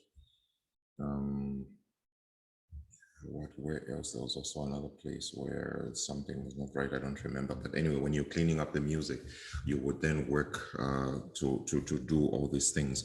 Okay, so we have ourselves a piece that is written for SATB and piano, right? You can easily add other parts to it because we now have the basis. I haven't even gone into things like form and structure and so on. So what you need to do, you as the arranger, is, for me, I hear the music in my head. The music that is playing, I normally hear it in my head. Like, okay, this is what it sounds like. Sometimes it's instinctive because I'm a pianist, and so I'm forever playing the piano. Sometimes it's instinctive, so it can be easy for me to create a piece, right? But just to recap, because a few people have joined along the way, I'm going to recap to where we started with this piece of music, okay? So,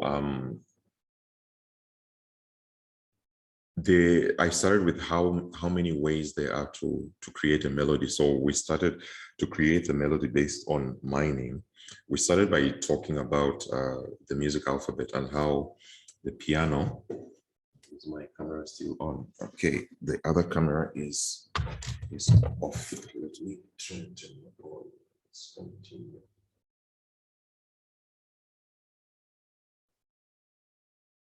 Okay, anyway, it doesn't really matter. I don't really need it.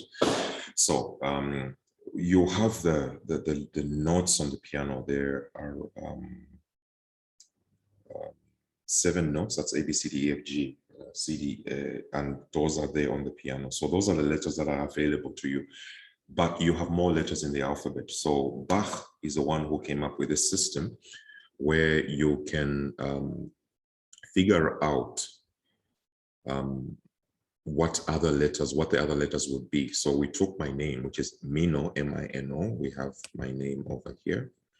Okay, let me make it a little bit bigger. And then what we came up with is these letters here, right? F, B, G, and A, okay? And then what I showed the people who came in before was the issue of triads and how that works. So I quickly wrote these triads down, or these letters down, to denote the triads. A triad is a chord with 3 notes. It's called a root, a third, and a fifth, or a first, third, and fifth. So every other note, and then it sounds correct. It sounds correctly pitched, like that, right? So I showed you 2 things. One is what we call alternative chords. Okay, so every chord has at least 2 alternative chords if we're working with triads. When we work with sevenths, it's even more. The options are more. So an alternative chord, to find an alternative chord, you have your chord say C. The bottom of the C chord is C, E. So you look for another chord that has those 2 letters, C and E, in it. And what we came up with is the A minor chord, right? Then we looked at the top of the chord, it's E and G. And what we came up with is this chord here, E minor chord. Okay, so those are the alternative chords. So wherever, for example, let me play a very known piece. Which one shall I play? Amazing Grace, I think, is universal.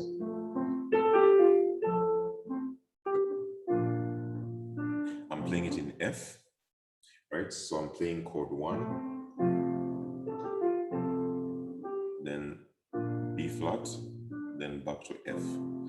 So what I'm going to try and do now is use alternative chords. I won't go into the mechanics of it, but I want you to just appreciate the sound of it. So.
Okay, that was just me illustrating the possibilities. I was straying away. The math that was going on in my head was, okay, I have chord one. What are the alternatives for chord one?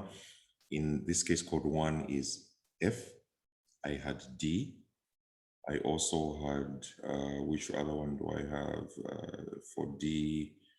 I think I have, for F, I have a B flat. So instead of, I could go as D minor, B flat, and each one evokes a different emotion. You know, when we started, I talked about the mode of a chord, whether it's major or minor, right? And minor usually is kind of sad. It depends on where you're from. It's not an absolute science. The major is more brighter, like sunrise. It's a bright new day. Okay, so with that, with the possibility of alternative chords, it also presents us with alternative notes. Okay, so the alternative chords we did say for F are chord F, chord B, and chord D, right? But also that the same rule applies with a note. So in my little composition, I have chord or note F, which belongs to the chord F. So I could substitute that F note with the A.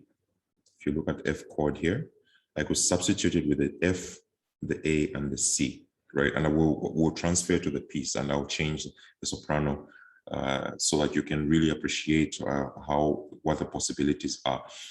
We haven't even started talking about how you can change the note rhythmically. You could break, it's a 4-count note. How can we fit our Lord God reigns, 4 syllables, right? We have 4 beats. We can split it into instead of our Lord, right? It's our. So instead of going our for 4 counts, we can go our Lord God reigns, or our Lord God, he reigns, our Lord. So you're splitting it up into smaller units, right? To build the intensity or to just illustrate whatever it is that your idea is in the head. So that's where we started. So the tune is there. This is the tune. Okay. And then I played the chords underneath that. I played G, then I played E minor, and then back to F. Right? And then based on that, I weaved the alto, the tenor around it. You could start basically by adding just the chords and then changing the chords up. So for example, where we have F, we could have B chord. Hear how it changes it. And then it won't fit in with the B unless we change the B into a B flat, right?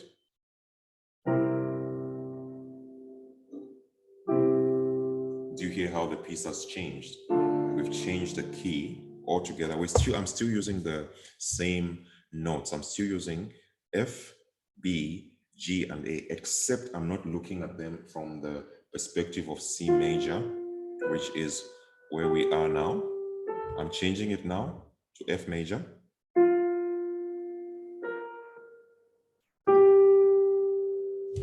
That already suggests alternative chords. I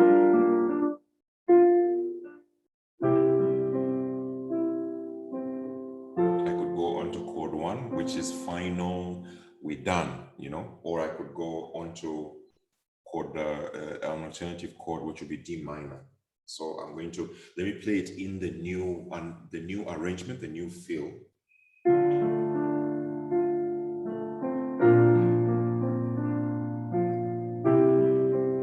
Then D minor instead of F.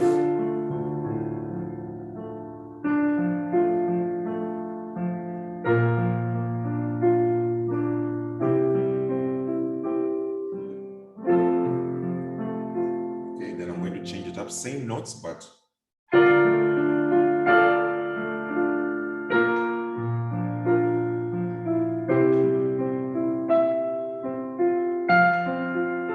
same notes, but I've used a brighter soprano, right? So instead of playing the F down here, I've played the F,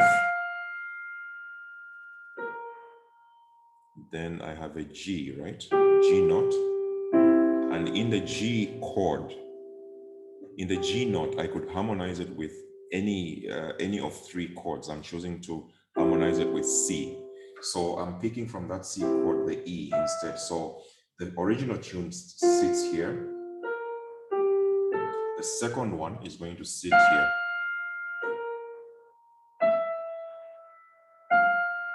Right? Because the A, wherever you have the A, right? A, we have A in the A chord here. We have A in the F chord, and we have A somewhere else. Where is the other A? The A in the D chord. So each note suggests other possibilities, other options. So it's literally a universe that opens up to you. And these are the kinds of things that come when you spend time. And yes, you can hear, I've met a lot of musicians who can hear music in their head, but they can't translate it. That's because they haven't spent enough time looking at or studying the technical things, you know, the music harmony and theory. So you also need to equip yourself with harmony and theory so that you get where you want to be. So it's still the same letters, right? Let me play the original that we spent a whole hour looking at.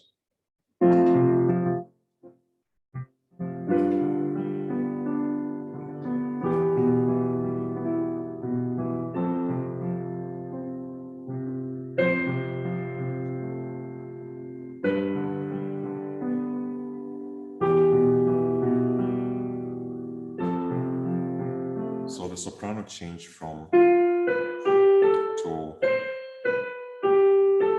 I could change it even further. Instead of having the F, I could have the A there.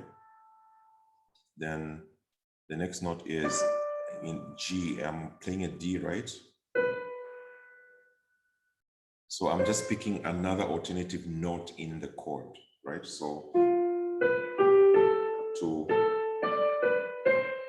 or,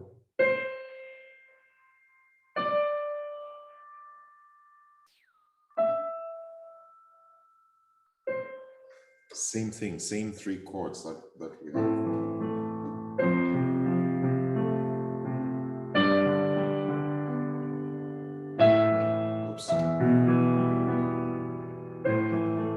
So I'm dealing with two things here. I'm dealing with the harmony as well as the chords. Right now, I'm dealing with the alternatives of, we have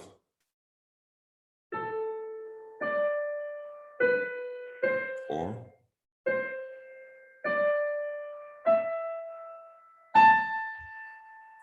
so the options are so many. Everything opens up. It's just to, this is what you call the creativity, the creative side. You craft what you want, and then you need to know what idea you're trying to transmit. For example, if I want to portray shouting or screaming, there's no way I'm going to use a low note. I need to use a high note, right? And it's not only using a high note, you need to then know the range of your sopranos. What's the highest note a normal soprano can sing? The highest note is usually around G to F, right? The other sopranos the proper sopranos can go higher. The alto, what's the range? Okay, that's fine. Then tenor is also similar to the soprano, except it's a male version. Bass, alto, similar things. So you need to, when you're arranging your music, you need to understand the range of your instruments or your voices. That's number one.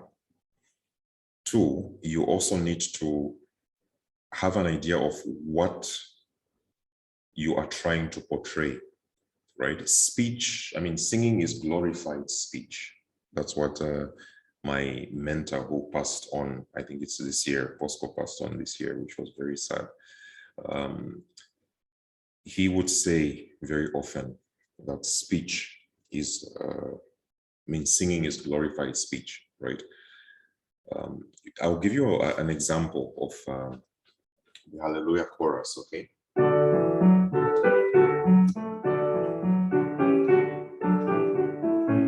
What was Handel trying to do? It's Hallelujah. Just the first line is,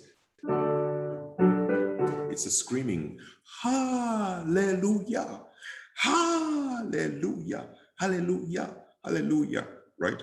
That's what the mood that is portraying. Now imagine if Handel had chosen not D major, right?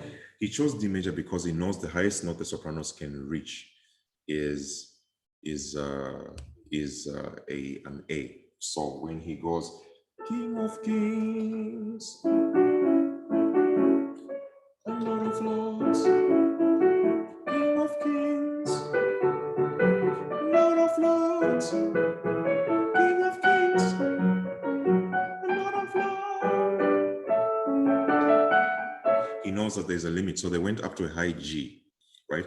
They are ascending. King of Kings sits on high on a throne, and that's what he's doing. King of Kings is calling, and then the others are like, yeah, let's go. King of Kings, forever he reigns.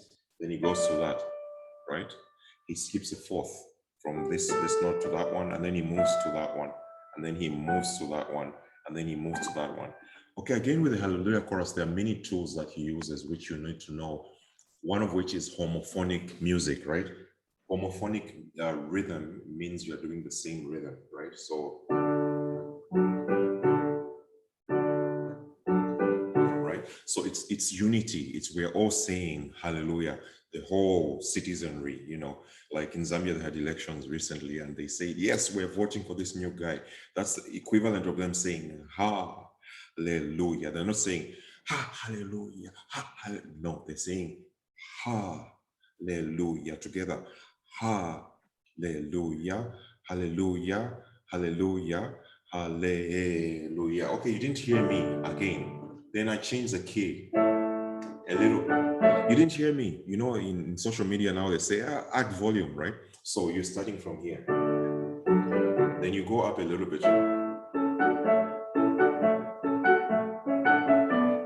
Then you come into what is called monophonic, for the Lord God reigns. Everybody's singing the same thing, you know? It's united, a united front, like, for the Lord God omnipotent reigneth. And then agreement. Then, for the Lord God omnipotent reigneth. Again, reiterating. Then he goes into polyphonic, right? Because why is God great?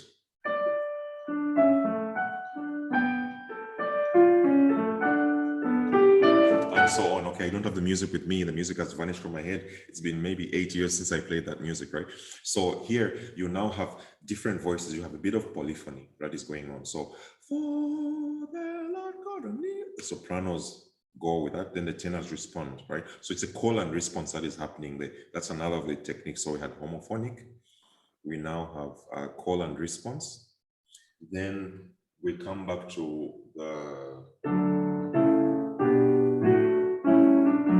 the kingdom of this world. Again, there he uses homophonic because the rhythms are the same. The kingdom of this world is become. Okay, he says it nicely and quietly with long notes. Then he goes up high.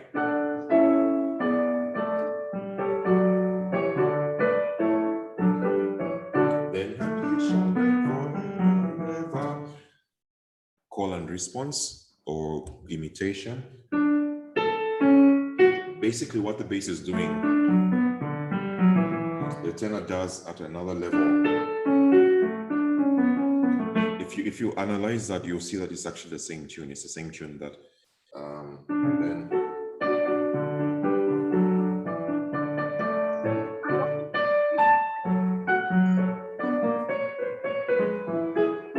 then you go to King of Kings and so on. So it keeps developing. Okay, somebody needs to mute. Let's see who is. Raphael, I'm gonna ask you to mute. May you mute? family. Let one of their own fight rather than donate their blood. Okay, Raphael, may you please mute? We were very lucky that we were able. Okay, thank you. Okay, right. So yeah, then we come to that part that I started. King of Kings, Lord of Lords, and Lord of Lords, King of Kings. Then, and we shall reign forever, forever. Again, that is homophonic flavor, so saying the same thing. Then, King of Kings and Lord of Lords, and we shall reign forever and ever. Then at the end, he mixes a little bit of monophonic, which is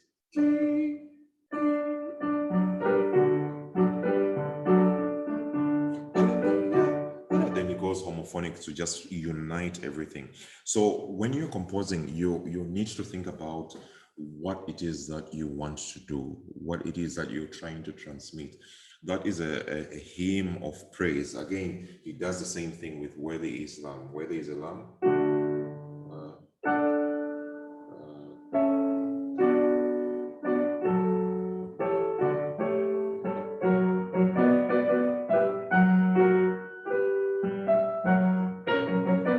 Again, same techniques. He's using the same things to bring about the idea that he wants to transmit. So singing, music is glorified speech. So that's what Handel was doing in that piece. It's not only in that piece that Handel was doing, but also in other pieces of music. When you go to Mozart, for example, when he is, what the piece for Mozart that comes to mind is Ave Verum Corpus.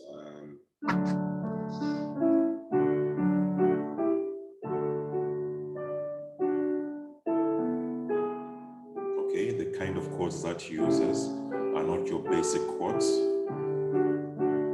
Okay, he uses diminished, augmented, and so on in such a way that, because when you use your chords like your diminished chord and your augmented chord, you're creating tension in your music.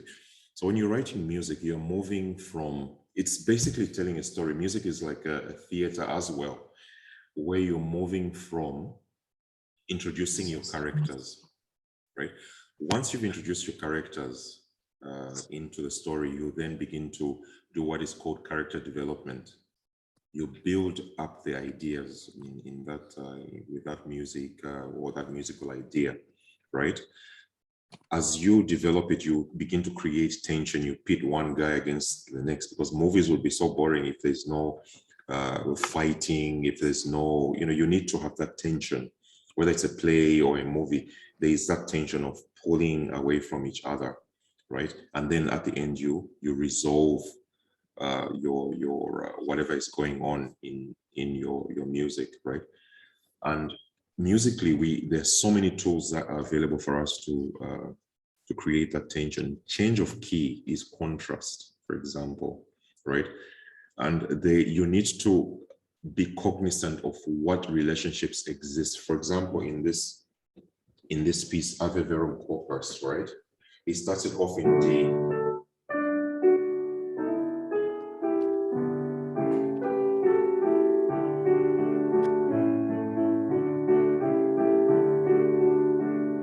Then he goes into A. Almost hit, but not really. Then he introduces the key. So he moves from D to A, total contrast, right? Lifts the piece, because D to A is five keys up, right? So then he has a little introduction in interval between. Then the interesting thing he does here is he uses this as a pivot chord to go into F. Then he goes into F.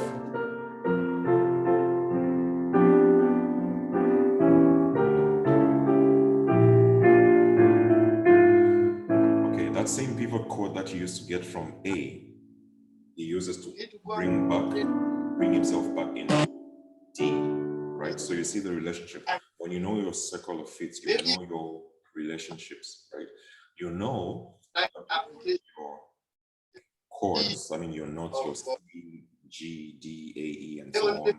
If you go around the whole thing, you keep moving until you arrive back at C, right, on the circle of fifths, right?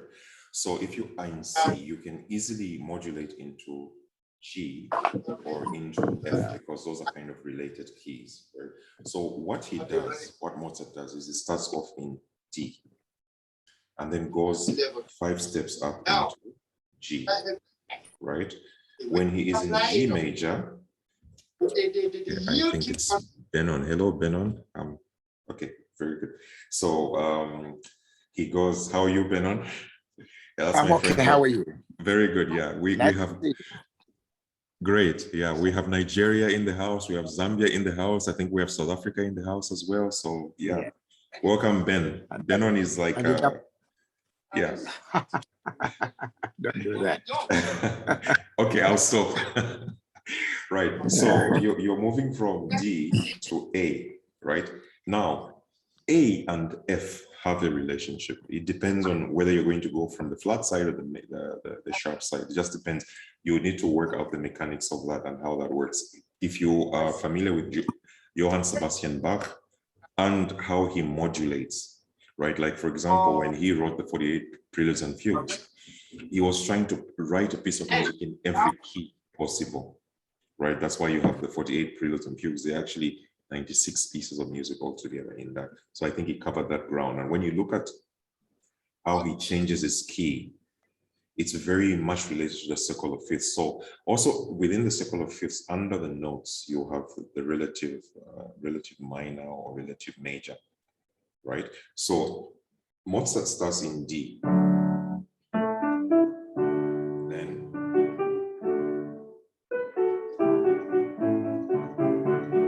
Then he uses chord 5. That introduces, he adds in a G sharp. The G sharp then suggests that, okay, we are possibly in a new key, but you only move to a new key when you have chord 5 in the new key. So chord 5. So we now know we're in key of A. Right. Chord 5 is the new key, chord A. So he uses this as a pivot chord to go into F major. He introduces the B flat and changes the C sharp into a C. Then he doesn't stay long. That same chord, the chord 5 in D is what he uses to bring him back.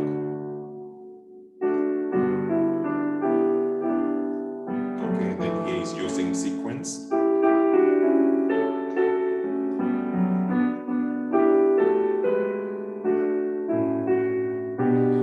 Then you remember you have the circle of fifths, right? Circle of fifths would have D here, you'd have A, you have G. So here he goes into G very briefly.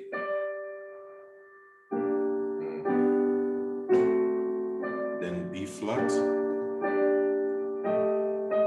Forgotten the notes. Again, that is him just introducing a little bit of tension into the music, and then he resolves it. Let me try and remember the notes. It's been a long time.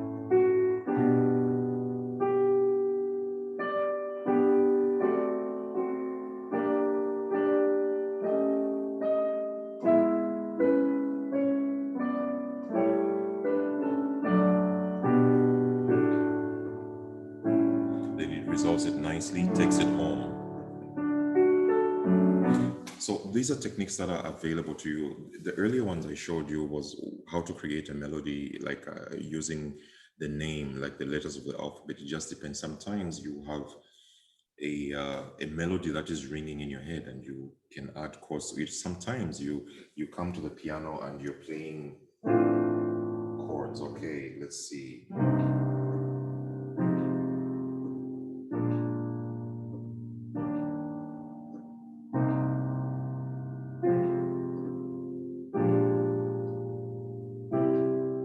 depends. And then that captures your attention. Then you add a melody to that.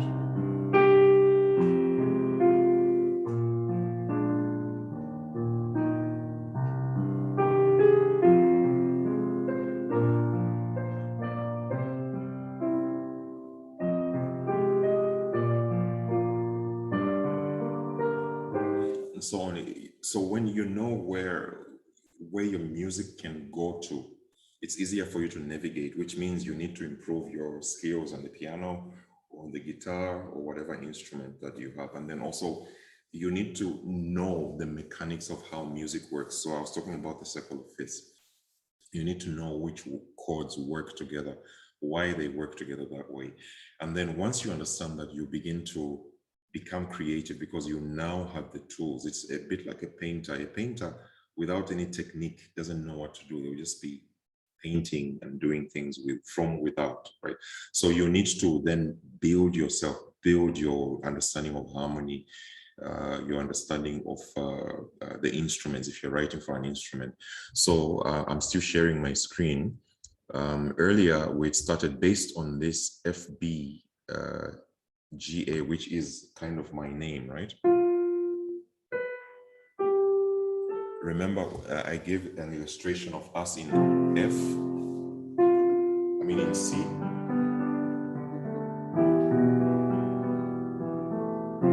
So F, B, G, A again, but in F, F major.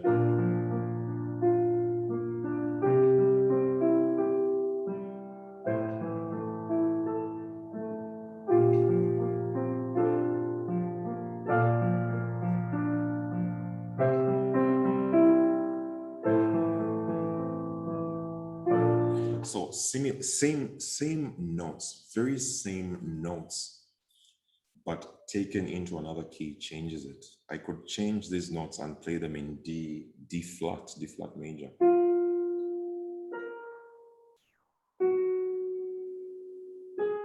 Okay.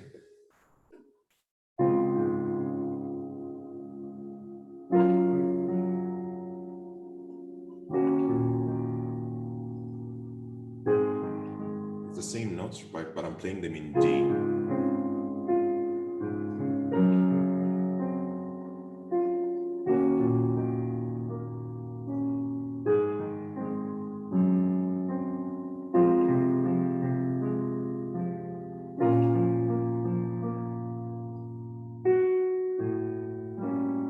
Oh, wrong chord there.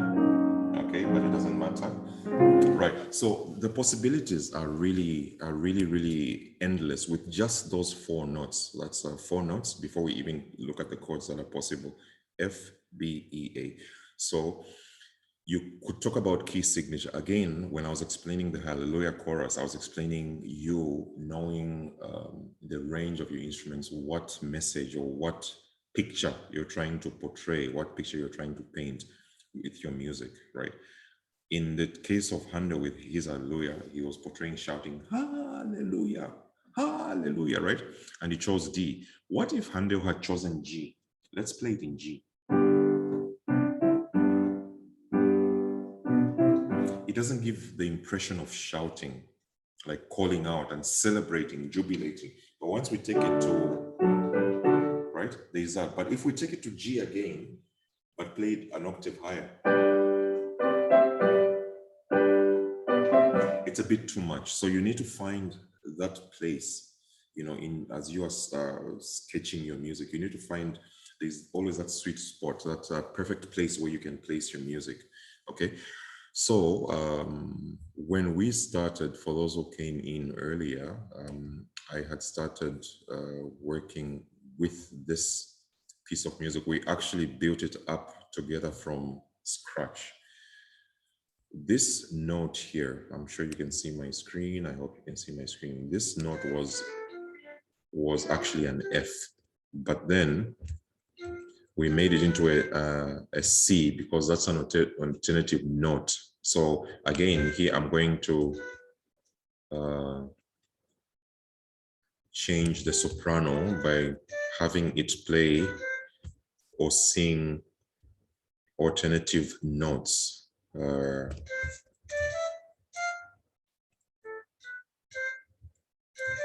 but based on the chord, because we have one chord per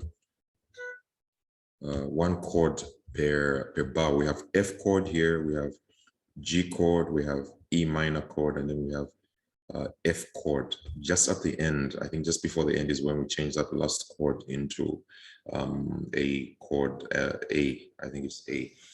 And then I haven't even started talking about punctuation in the music, like cadences and so on, because this piece actually is not very punctuated. It doesn't have so much of cadences. The cadence kind of comes in just before the end.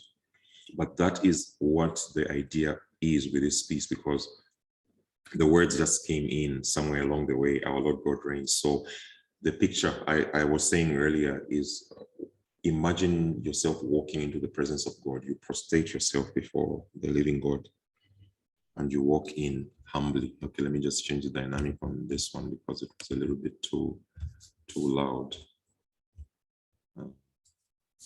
Let's change that one.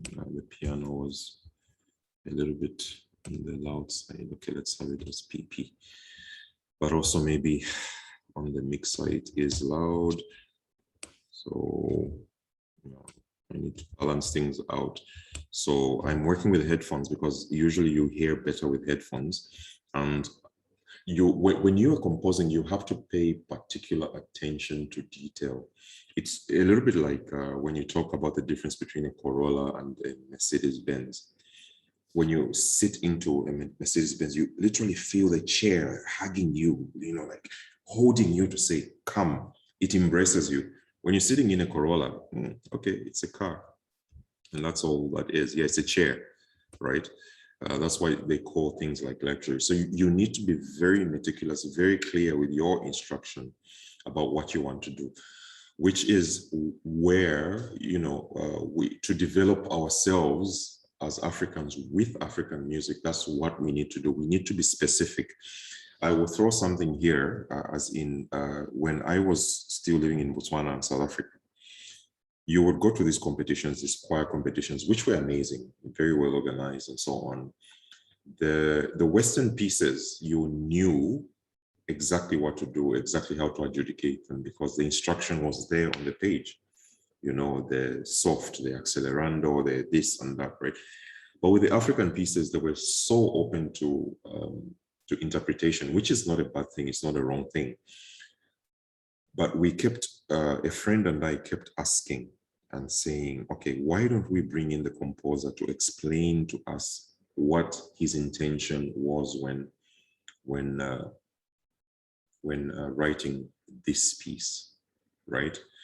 And I'll play you a piece a little bit later of one composer, and I love this particular piece of music. He came and he explained this piece of music. He said he used to work in the mines. Maybe I should play it now before the tune runs away from my head. He used to work in the mines and he would miss his homeland. He was from Botswana and he would miss his homeland so much. So he would sit in the fields, like go to, on his off day, he would go off to some farm somewhere and then just sit in a field and he would look at the vastness of the land, like stare into the horizon. So let me play that piece right now. And then let's see if this awakens in you the desires of home, okay?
I'm not even doing justice to the piece as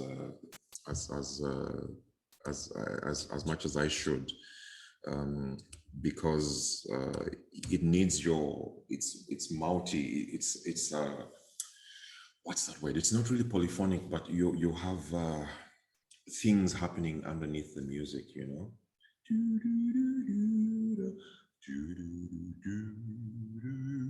The bass are doing that. Then the tenors are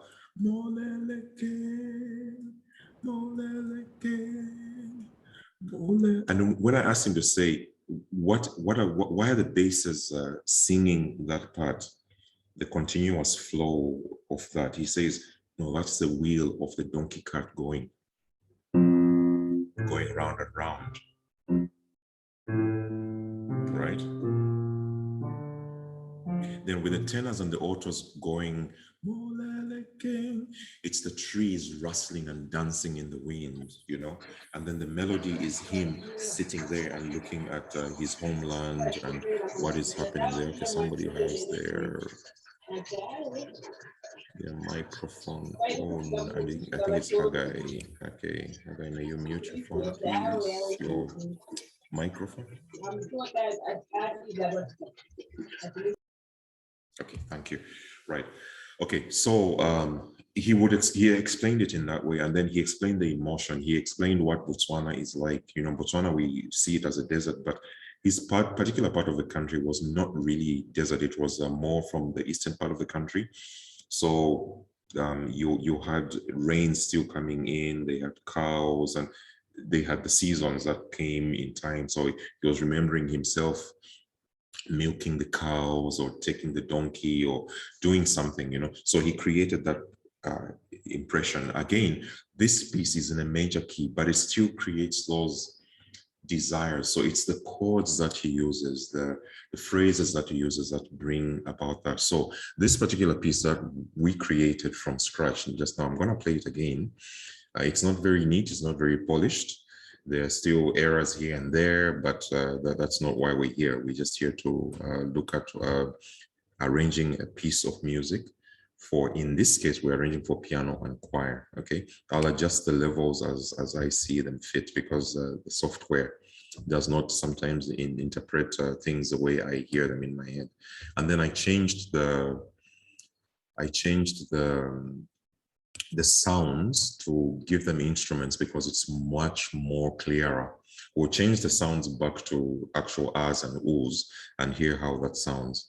Okay, but when I'm actually writing, I prefer to have woodwind instruments because they are clear, the pitch is clear, I can get the proper idea of what the piece sounds like. So here goes.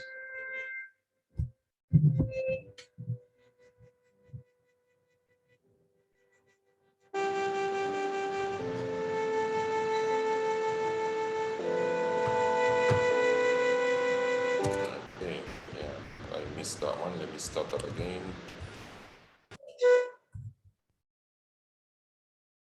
Okay, we'll start that again. I think I just had no problem. Oh, what did I do? I switched on this aircon.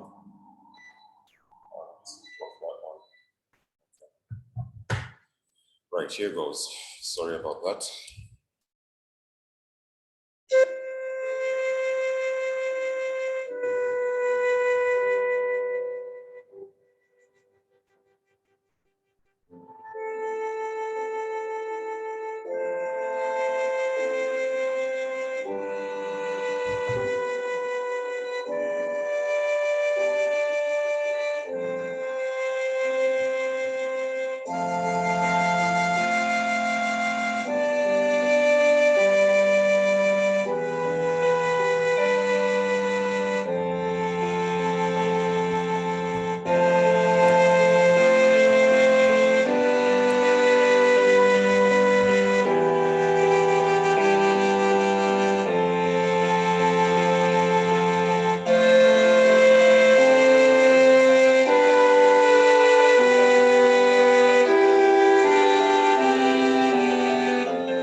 that was the little piece that we built based on the FBEA again as well. You know, the same thing. So when you're composing, you obviously have an idea of what you're doing in your head. It's how you bring that to life. You know, already I can see lots of things that I can change about this piece of music to bring it to where I want it to be. Okay, it's 36C here, so I have to keep the aircon on. It's just that this mic is powerful and picks up the noise from there.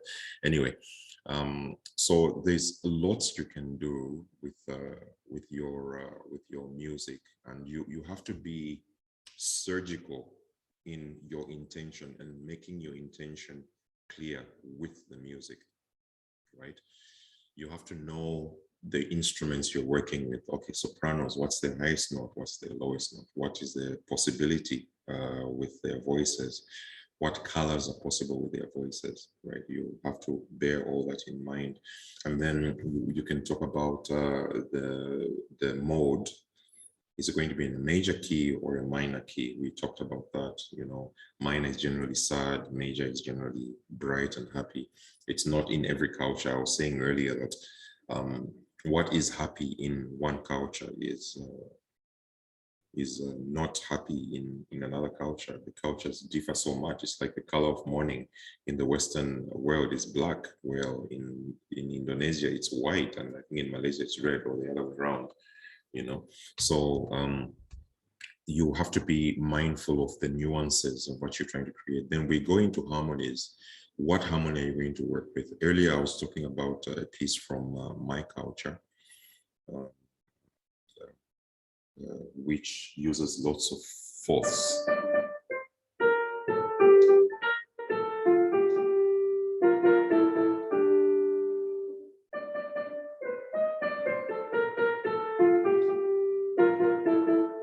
There's music in fourths, you know, which to a Western ear might not sound correct, or it might sound wrong and so on. But then those are nuances that you have amongst the Lozi people, you know, in Western Zambia. I was talking also about how South Africa, I would know that a piece is from South Africa by the use of the mixolydian scale, right? And then also the sliding on the notes. Are you going to intentionally put that into your music as you're writing, whether you're writing for, you know, your African style, or so you need to know what defines the style of music that you're going to compose for, and put that into your music. And to me, there always has to be a reason for it. Sometimes it's music for music's sake. A lot of composers compose music for music's sake. So we're talking about, when we talk about the bigger picture, we're talking about what your personal experience has been. So your personal music would be like, for me, is the music in my culture, the music that I grew up listening to and so on. That is personal to me. Personal nowadays is very different, because in those days we had very closed communities. I grew up in the times of radio, not so much TV, but radio. And so we listen to music from all over the world. I listen to Michael Jackson. So that is music that is personal to me, right? But the minute I move into another space, say I move into Botswana, or I move into Uganda or Sudan now, the music there is not really personal to me.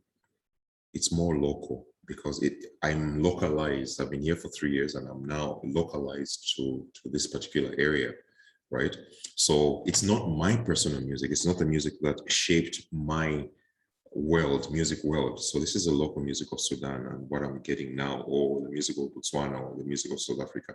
Then there's global. Global is new music. So as you as a composer, what do you want? Do you want to have your personal experience brought into the music, or do you want your local, you know, like if I might talk of local in Zambia, I'm from the West, right? The people in the South have got a very different, their music is more in minor keys and so on. The guys in the East, very rhythmical. It's some tribes are minor key, some are major key. The guys in the North also rhythmical and so on, you know. So that becomes my local, right? Am I going to allow my music to be influenced by my local environment, or is it going to be global? Am I going to introduce a global instrument like the piano or the flute or whatever it is that I'm going to do? So when you are creating music and arranging, you need to have all those things at the back of your mind. So are you creating music for music's sake, or is it for ceremonial purposes, right? Like, for example, a national anthem, that's ceremonial, that's music with a specific purpose of celebration, right? Is it music for creativity's sake? Like, there's a guy called John Cage who composed a piece called 4.33, and when he was interviewed about it, he said, well, when we come to a performance, we usually come to a performance and we're listening to a particular person sitting on the stage and playing, and we know the sounds that are in the environment. So this piece, for 4 minutes 33 seconds, the audience and the auditorium becomes the performing instrument. So you hear somebody coughing, somebody rustling their feet or fly, somebody maybe fanning themselves or something like that, right? That became what it was. And it's actually a score. The guy actually, I attended the performance and the guy is actually turning the pages. It's all a rest for 4.3 minutes in there, but that's what he creates. So that's music for music's sake. Guys like Stravinsky and so on, those guys that perform atonal music, and so those are music for creativity. So it's more of an academic work. What is possible, right? Why do we have to have a tonal center, right? Those guys moved away from having a tonal center, but also their music was heavily influenced by the world opening up in terms of the new world. We had planes and so on, and so the world was a much smaller place, and they were influenced by Eastern sounds, by Arabic sounds, and so on and so forth. So their music changed quite a lot. So we as composers,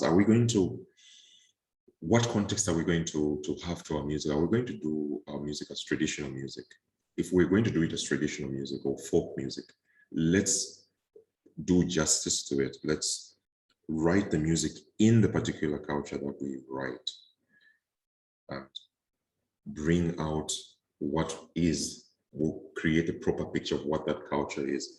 I'm going to do a fusion piece. When we started, I gave you 2 examples of pieces that we did with my friends that, in a recording, where back in 2004, when we recorded folk music, Zambian folk music, but mixed it up with classical a little bit. So you had a bit of this. It then became a fusion.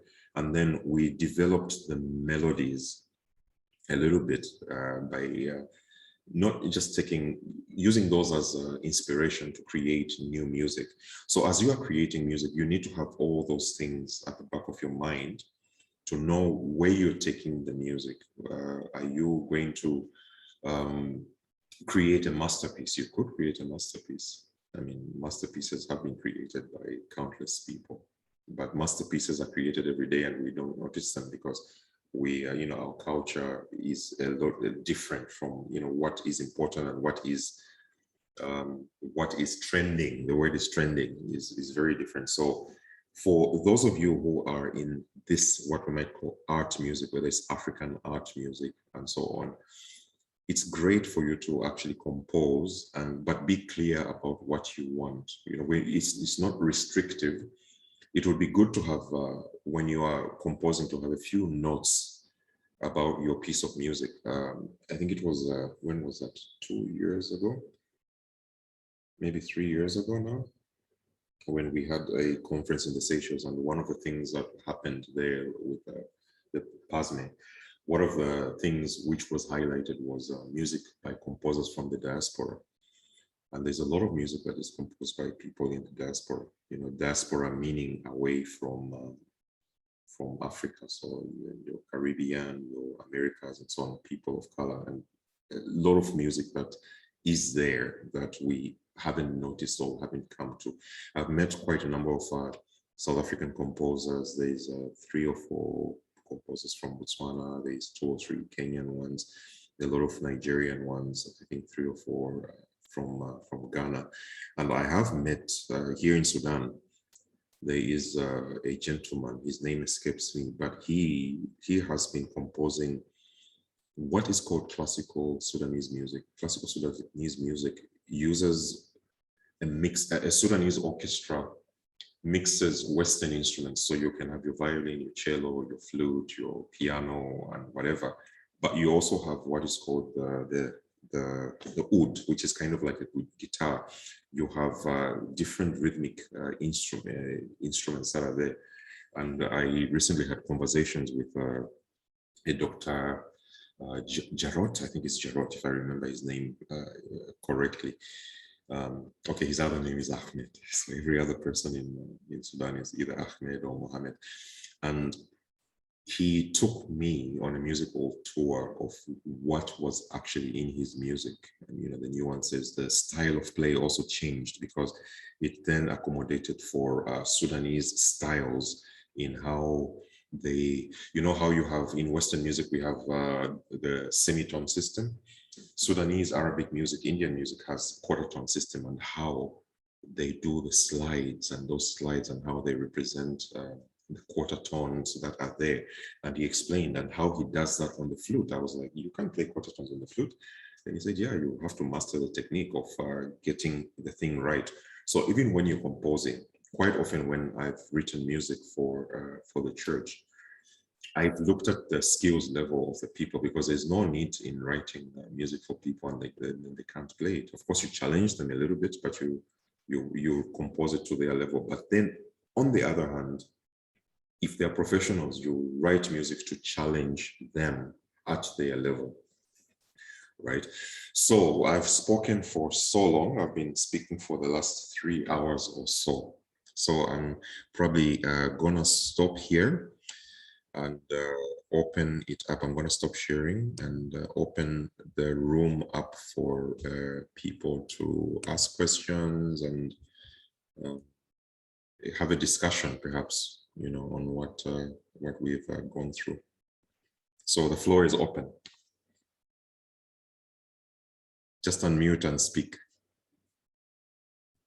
Let me check the chats.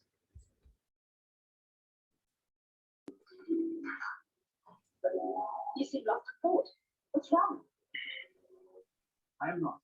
I'm thinking about the bigger problem at hand, one you have not yet seen.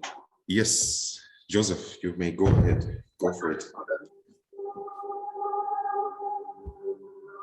Sean has agreed to give Okay, good evening, everyone. Good evening, Mino. Hi. Thank you very much for taking us. I hope you can hear me. Yes, yes. Yes, I have 3 questions. Well, not 3, there are 2 questions, and the other one is two-way. I was taking notes as you were speaking to us. Okay, I'm just finding. Okay, found it. So at the beginning, when we were just starting, you said something about consecutives. You know?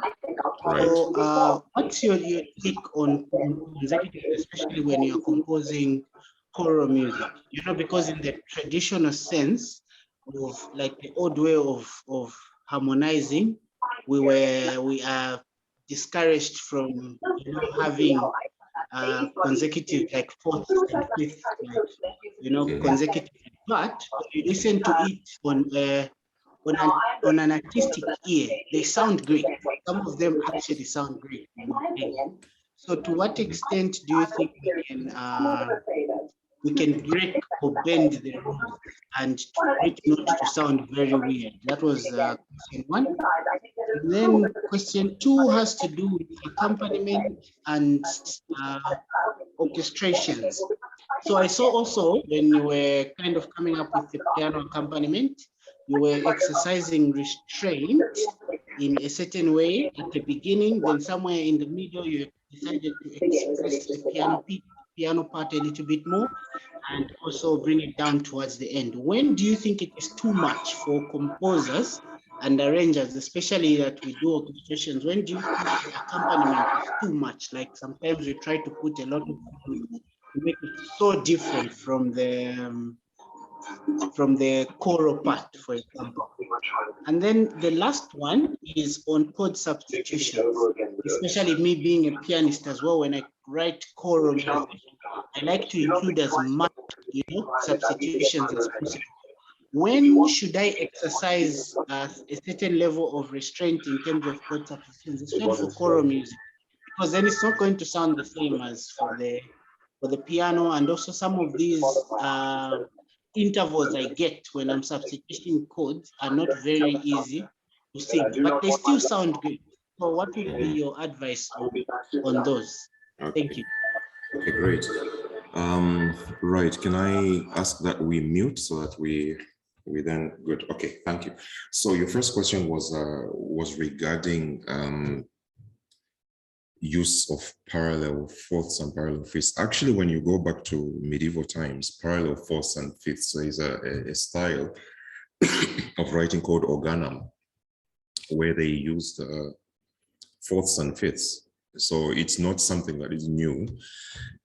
Just that as music developed, I mean, Palestrina used a lot of parallel fourths and fifths. Palestrina is a Renaissance composer. And but as we begin to move towards the time of the Baroque, the rules were beginning to change in terms of what was considered acceptable to the ear and what was not considered acceptable, right?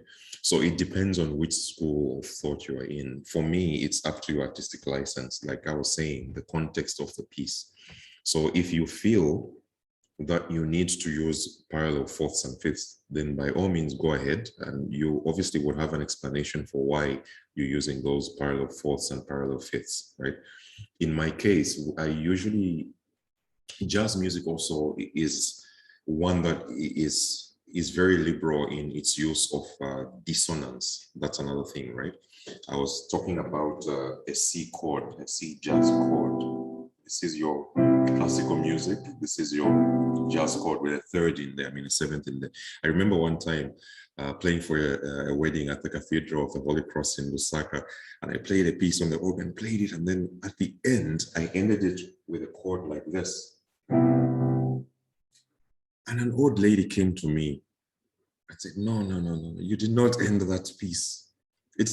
You have to, there's something that was wrong. She couldn't place it. So then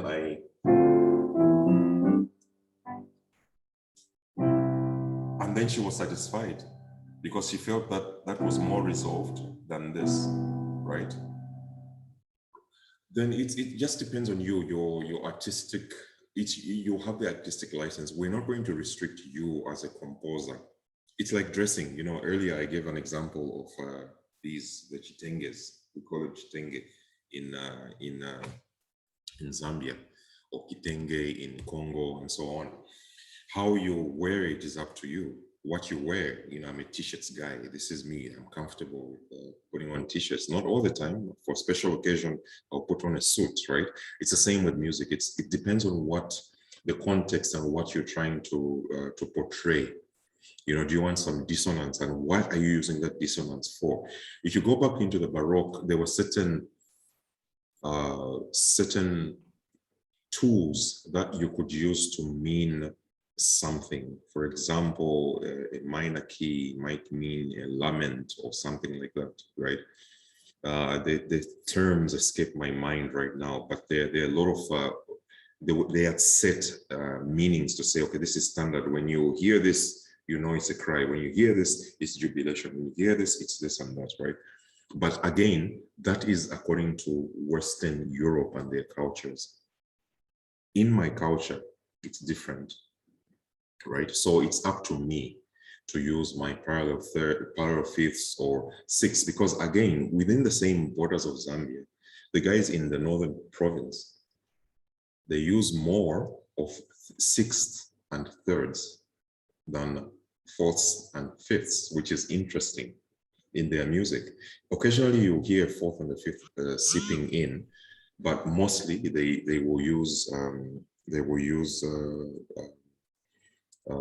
sixths and thirds, with when with intervals, that it's the same thing, right? You just play a sixth above is almost like a third below. It's interchangeable. So it's up to you. It's your taste. It's what you want to create. Because for me, I like jazzy sounds. I like those jazzy chords that are, you know, a little bit on the edge, you know, because they create a little bit of mystery. You know, it's like when I was playing.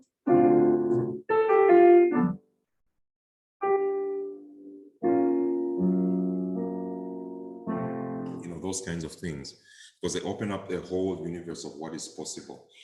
There's a video I watched of Benestan, the composer Leonard Benestan, conductor, and how he was explaining the evolution of harmony, you know, the fifth and the harmonic series. I will try and see before the end if I can find that particular video. You should watch that video because it then explains the movement and development of harmony until this day, from, you know, those days of Aghanam and so on to this day. So that's your first question. I hope I've ably answered it. Your second question was alternative chords, right? The second one was dealing with accompaniment. Right. Okay, now I remember. You know, with music, less is more, okay? Less is more with anything and everything. You know, I live in Sudan, right? And they embellish everything. You know, when you enter a Sudanese home, oh my, it's Baroque, you know, it's complicated. There's busyness everywhere, you know. You get there, it's busy, you know. And that is what works for them. Even their music, when you listen to their music, it's like that. It's very intricate, very busy, you know, very polyphonic in nature, right? It depends what you want to do. Like when I was giving you the example of the Hallelujah chorus, right? When I did a little bit of an analysis, the use of homophonic, polyphonic, and so on, right? Every tool has its place. So what is your intention as a composer? An accompaniment to me is not the main thing, right? An accompaniment is an escort that is maybe perhaps meant to give context to a singer or context to a situation. Like, for example, I may have a note, that's a C. How am I addressing it? How am I addressing it? Same note.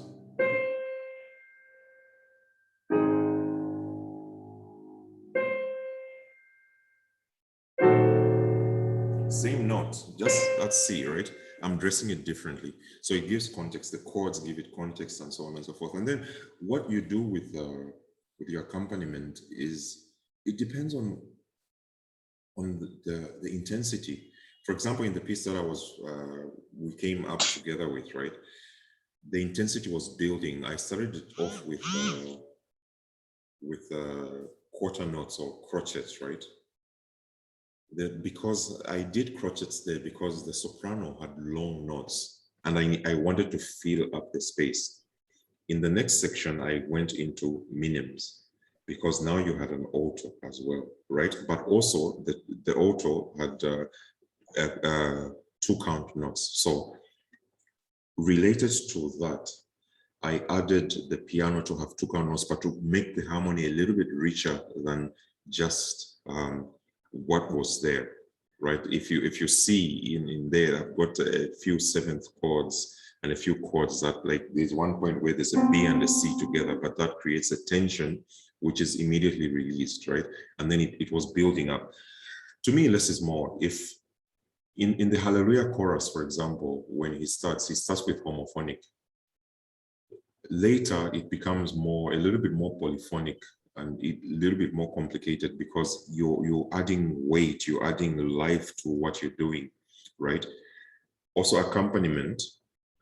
Here is movement in music, right? Let me give an example, right? This is same thing.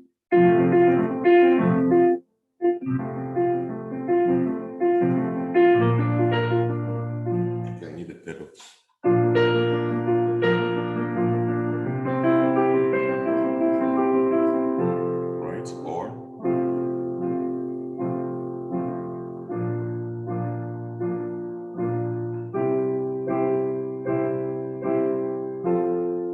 same chords, but the intensity increases. So it might be that in a particular part you want to show intensity which your instruments cannot. Obviously, instruments have got different capabilities to what we have, and you might want to bring out that flavor in the instrument, whether it's the piano or if it's the flute or the recorder. You know, your clarinet can never sound like a voice, right?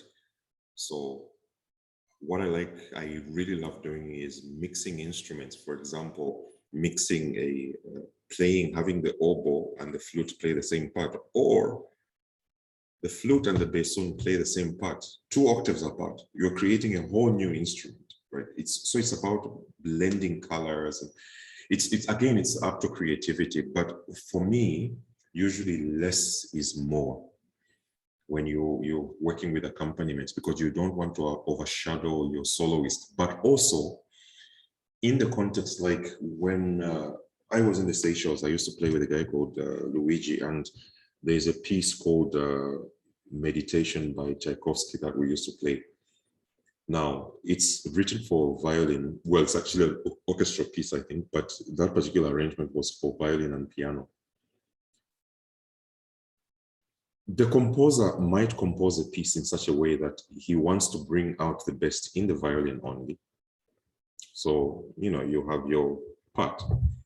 At times, he wants to bring out the beauty or the dialogue between a violin as a solo instrument and a piano as an accompanist, or also as an equal. You are an accompanist, right? So you are bringing out certain things. So there's a dialogue conversation that is going on. So it's up to you, again, your artistic license comes in for you as an artist, for you as the composer, to say, okay, what do I want to portray? There's a particular piece, I'll send it to you when after we finish this. It's written for viola and piano.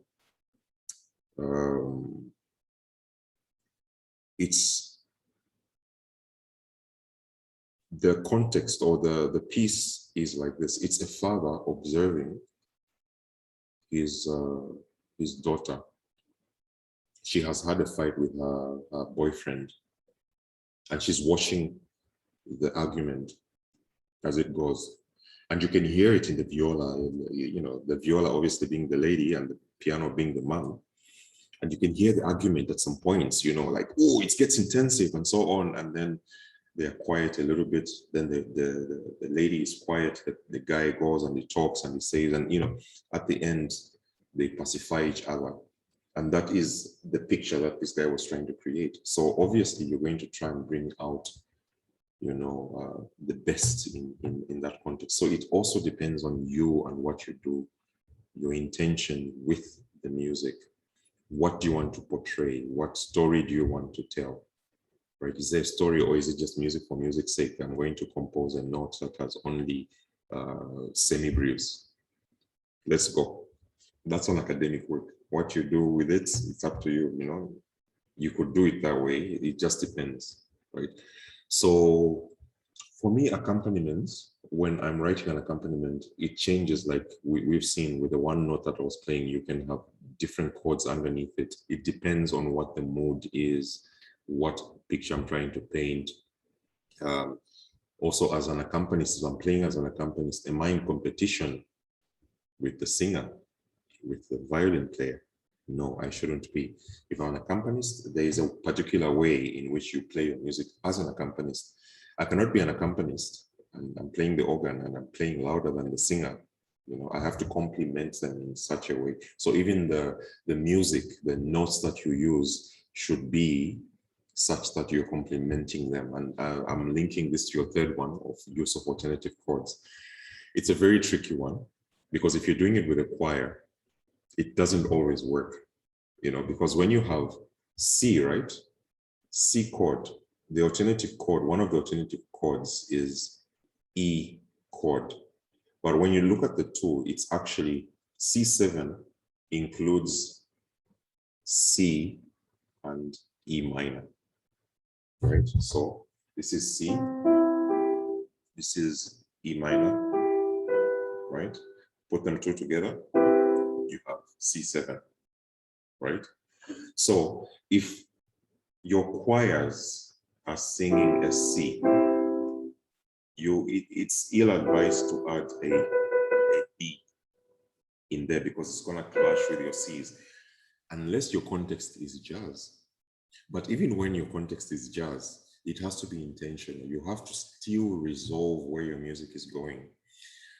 I love playing in those Anglican cathedrals because you have 5 verses, especially at Christmas, 5 verses. How the herald angels sing? Verse 1, you started normal. Verse 2, no accompaniment, voices only. Verse 3, it's here. Verse 4, it's there. Verse 5, you are there. You have free reign. You can use your harmonies because the whole choir is singing in unison. And you are now free, you know? You just destroy the music, you know? That is what I love, you know, about that. So using alternative chords, if you are playing with a choir, if you play your alternative chords more in a passing context, which does not clash too much, then it's okay. Usually when I'm accompanying a choir and I'm bored with playing the normal chords, I do use alternative chords, but I use them in context. I use them a lot as passing notes, passing chords, rather than as the main chords, like in between phrases, you know, leading chord, you know, like right,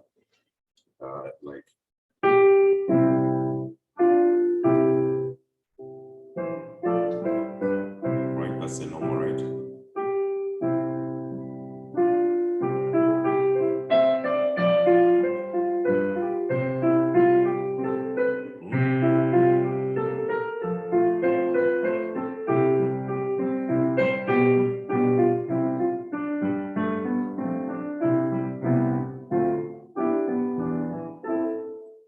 Okay, you can't go in there. But if you are playing for a soloist, you're free.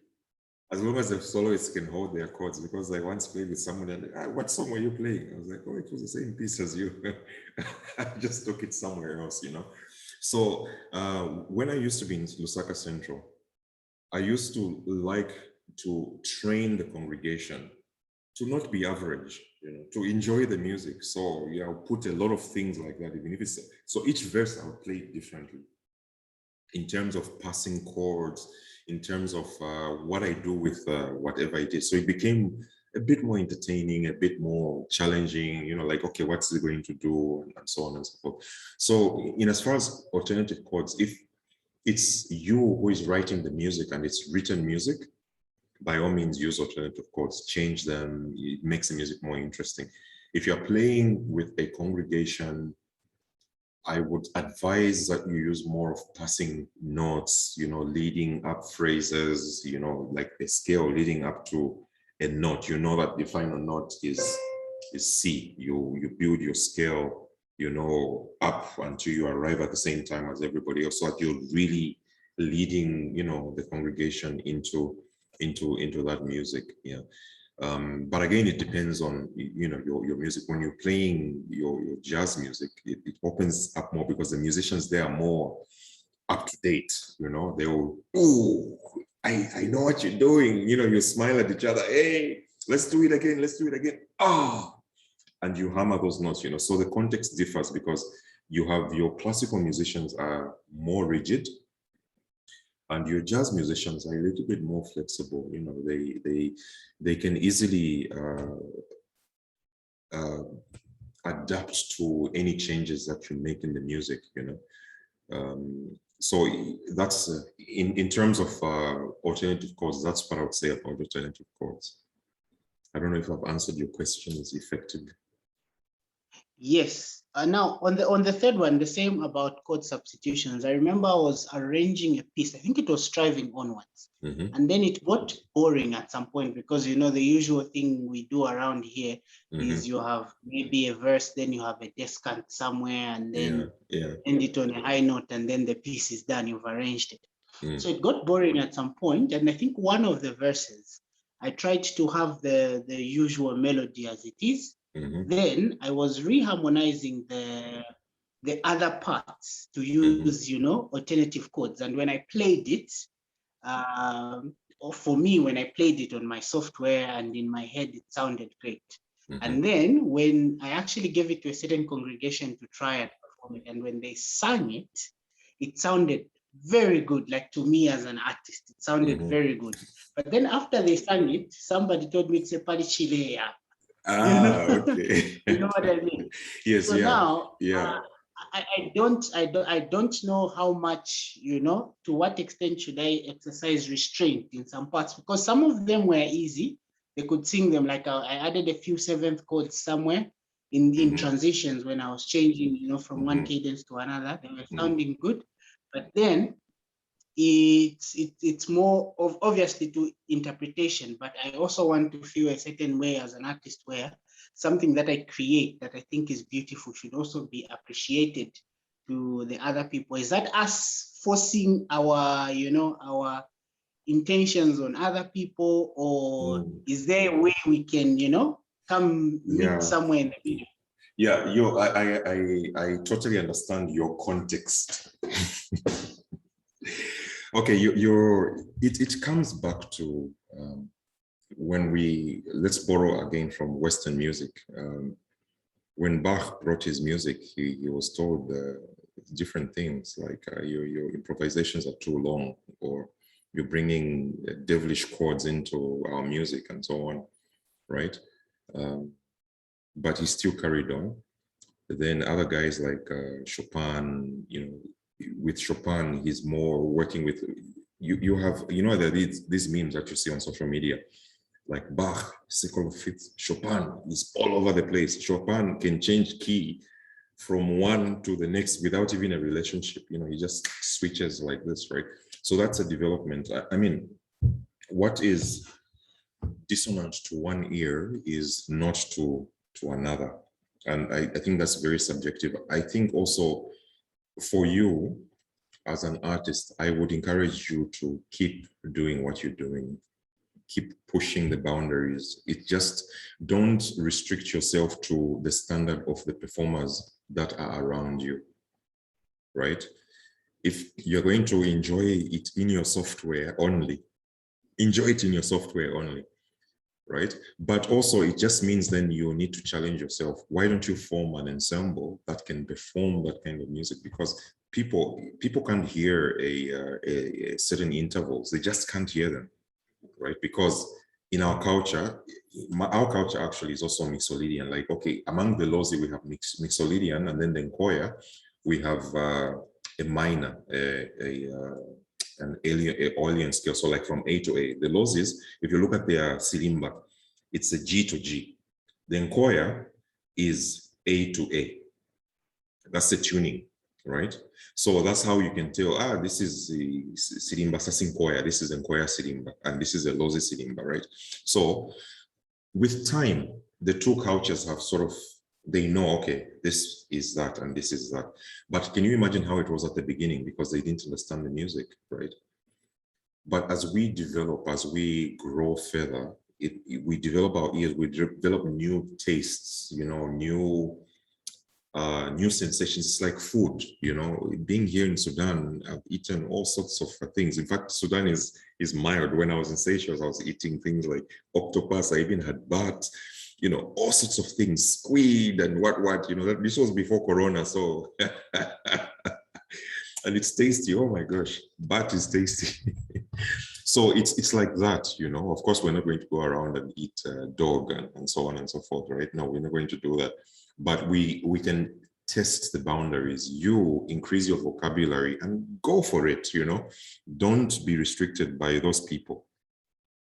Of course, it's up to you to know how much you can give them to challenge them, you know. So you can have your art pieces where you're experimenting and doing your own thing, and then you can send them. There's people you can send them. On the call here is my friend Benon. You know, he'll find a choir for you to perform it.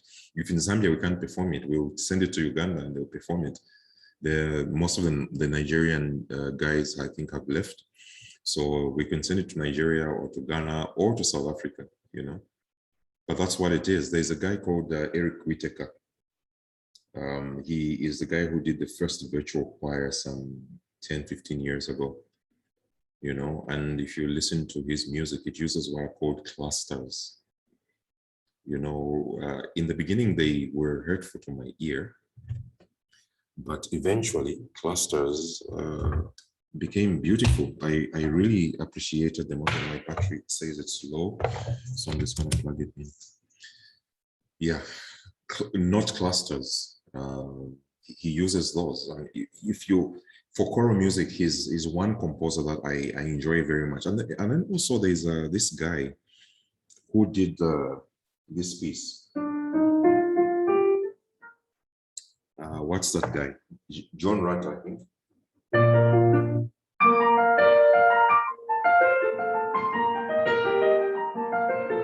If you actually listen to his music, it's the way he spells his chords is odd. It's against the rules, you know. In normal Western music, you have your chord note being your bass note, but he doesn't do that very often. He tries to avoid that, and you know, he has sevenths and all sorts of chords in his music, and the rhythms that he uses. There's another guy who did Adiemos, I think you know this piece, yeah?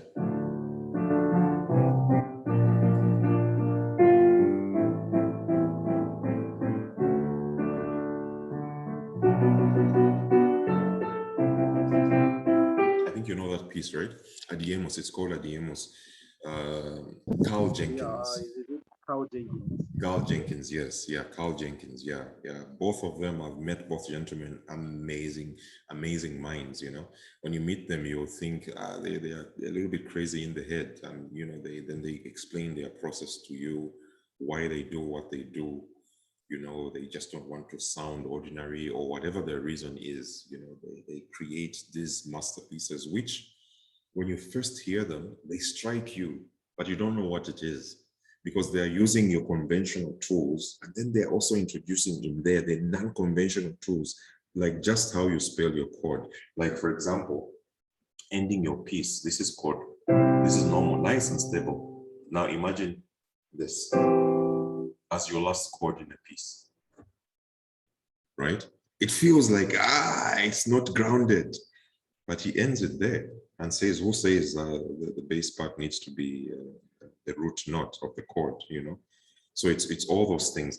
So my word to you is just keep doing what you're doing. Just keep pushing the boundaries and moving towards more creativity, because that's what we do.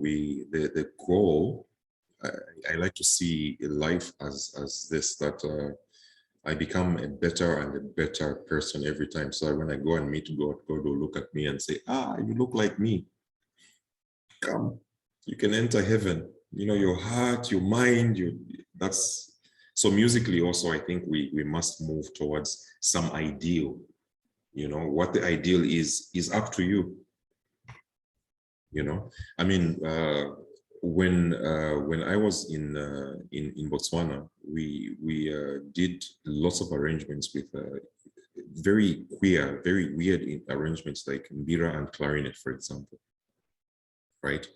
Or there's an instrument called the makoyane, right? It has two notes. It's like a bow. It's got like a calabash, and it's got like a bow and a string on it, and it's got two notes, do and re, right? So we arranged a whole piece around those two notes, right? Because those two notes give you context, depending on how you see them. They give you context on a different chord, different key, different whatever. It just depends on what you want to see, right? That is us pushing the boundaries. We wanted the unique sounds of that instrument. Keep it raw. It would be nice if it had more notes, but it didn't. So we weaved our other music around it. So with a chromatic instrument like the piano, the options are bigger. It's like, there was a project that we did, I think around 1998 in Zambia, in the church. where we were asked by, I think, the church leader at that time, the Bishop of Homophonic, to say, we want to create a cylinder, right? So the argument was, we have to make it either with the lossy sound or the choir sound. Then I said, okay, let's do our research. So we went over to Mongo and Kaoma, and I saw how they tuned the instrument. I said, but if they can tune it to this note, they can tune it to any, right? So we decided to create a chromatic one because it is possible. So you have one that is the white notes, and then one slightly on top of it, that is the white notes, right? Why did we do that? We did that because then it just expands the range of music that you can play with a chromatic instrument, as opposed to just an instrument which is set in one scale or or another scale. So the possibilities became vast, and we did it. We tuned it. It took us time. It took us about 8 months to build it, because we're only working in evenings, I think like twice a week or something like that. We're working with a gentleman called Womukanjo. I wonder where he is now, and we did it, and we performed on it. And now it's a whole industry, so to speak, over there because of something which was deemed impossible, but we pushed the boundary. Yeah, so that's what it is. I've been meeting with, here in Sudan, with a lot of musicians, and I've been studying ornamentation. I didn't realize that there is so much ornamentation that is available in the Arab world. So at the school where I work, there is a doctor, Dr. Leila. She's a doctor of piano, and she wrote a whole method book of how to teach piano using Arabic tunes, Arabic music. And in that book, she explains a lot of nuances that are in Arabic music and what to do, how to interpret them on the piano equivalent, and so on, or especially with ornamentation, how to do it, what to do. I mean, in Sudan, there are something like 25 or 26 different ways to do ornamentation, whether it's trios or moderns or whatever, about 25, and they've created a notation for each of them. So the world, I think, to me, the world is endless in what we can create. We're talking of iPhones, and how complicated they are. I always wonder to say, okay, I have an iPhone 10. How long should I wait? I think I'll wait for iPhone 15, because iPhone 15 will be a very radical change from that. But still, it doesn't stop them from incrementally improving it, though of course it's all planned. They'll give you 2 cameras and so on, and say, oh, we've got better headphones. Now they are wireless. Now you can charge your phone wirelessly and so on. All these are improvements that happen. So even with our music, I feel we should go in that direction. I think one of the best gifts to the world is jazz, because jazz is this animal that anyone can find. Anyone is at home. You just come and we'll find you. You've got one note. We'll find a space for you to play your one note. So jazz is, to me, kind of an epitome of musical performance, because it includes everybody. It just takes whatever you want to bring to it. It will accept it and assimilate you into what it is. So for us as individual artists, I think, as we move, as you grow, I mean, I never used to enjoy the music of Chopin, but later I got to understand what he was doing, his rhythms and what he was doing. I've been watching the Chopin International Competition. Oh, it's crazy. It's wild. The music he wrote, and also the different interpretations of his music. So why don't we create our own Chopins, Why don't we create our own John Rutters, and the like. Anyway, I speak too much. Any other questions?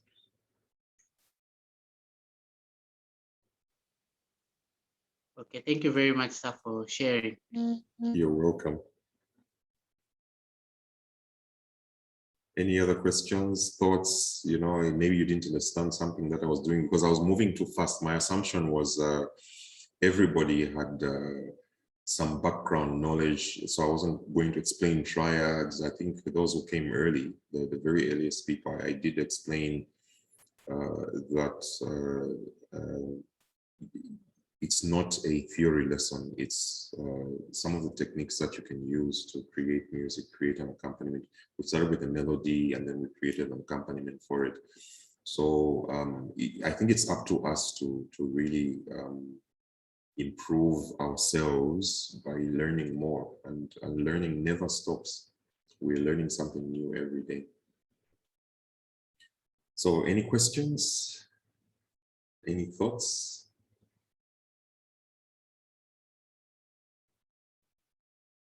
Yeah, no questions from me. I think everything was clear and very nice.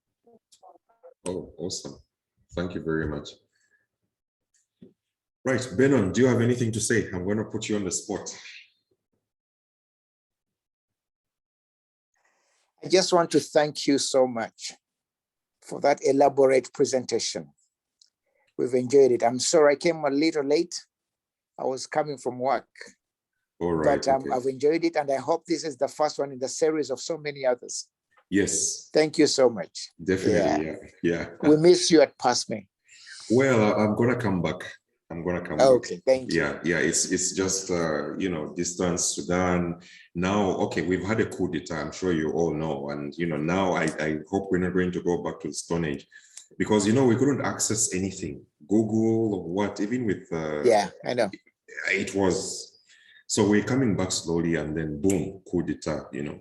Although we are safe, the activity is a bit far from where I'm staying. And it's largely peaceful. Right now, people are out on the streets and it's peaceful. You know, when you go to these Sudanese protests, it's very interesting because there is music, there is dance, people are bringing food, and it's an all-nighter. They'll be leaving the place around 6 a.m. to go home. Really? Yeah, imagine that, you know. It's a pity the 12, I think the death toll is up to 12 now, that lost their lives, but there was no need because I think there is a clear way forward. Of course, there's restrictions. The traffic is less because the main roads are blocked, but we are safe, you know. We are very safe in my area. There's hardly anything that, you know, is protest related. You can go down to the shops. You know, if you like, one of my colleagues was not well, so we took them to hospital, and they just the soldiers just let us through. We just said somebody's sick, and they just let us through. So yeah, I'm coming back to PASME. Just prepare that seat. Thank you very much. So if there are no questions, I guess we can call it a day. It's been on for, oh, this is the 4th hour now. When again are we likely to have the session? Okay, you know, maybe I should move it to Wednesday is middle of the week, and it's might not work for everybody. I'm thinking maybe a Friday or a Saturday could be better for people. A Friday would definitely be better for me. Okay. So I could do something this Friday as well. I will think about a topic, or we could just continue here. Or I could become more clinical and explain how chords work, you know, like in more detail. Or, you know, we could talk about the music of Zambia, or whatever topics come about. But maybe let's keep this stream going. We could talk about maybe more harmony, music harmony, and then going into polyphony and counterpoint and all that, so people can increase their knowledge and increase the number of tools that are there, or even just a simple analysis of a symphony, you know, say by Mozart or by Haydn or something like that, you know. And then because it will be part of composition anyway, for us to understand how the great composers put their works together. And then we take them apart and then put them reverse what the Chinese do, reverse engineer everything and then come up with what's a new product or something like that. So maybe be on the lookout. I might do something on Friday. Friday, maybe I'll start at 6, maybe 6 to 8. I could also, maybe next week, I can invite my doctor friend to come and speak about the music of Sudan. He's a flute player and he's amazing. Oh my gosh, the way he plays that thing. I packed my flute away nicely when he played this. I was like, okay, I'll play the piano for you. He is amazing at it, you know. So yeah, this Friday, I will let you know through the platforms that I advertise these ones. I have a group that I'm mentoring. Jaolani is one of them. There's another guy in Botswana. He couldn't make it today. There's 2 guys in South Africa, and there's 1 guy in Kenya that I'm just mentoring in this whole music thing. Another thing that I would want to do is talk about being a music teacher and what makes a good music teacher. I think that could be a topic for later, because I know a few of you do aspire to be music teachers and so on. So just going to everything from planning to repertoire to, you know, curriculum to pedagogy and all those things. So we guide you into what is a good way, what is good practice, and what is professionalism in as far as music teaching is concerned. So anyway, yeah, maybe I'll advertise, I'll lay out a program and then we can follow it. Yeah. Right. Okay, it's 9:10. Any more questions?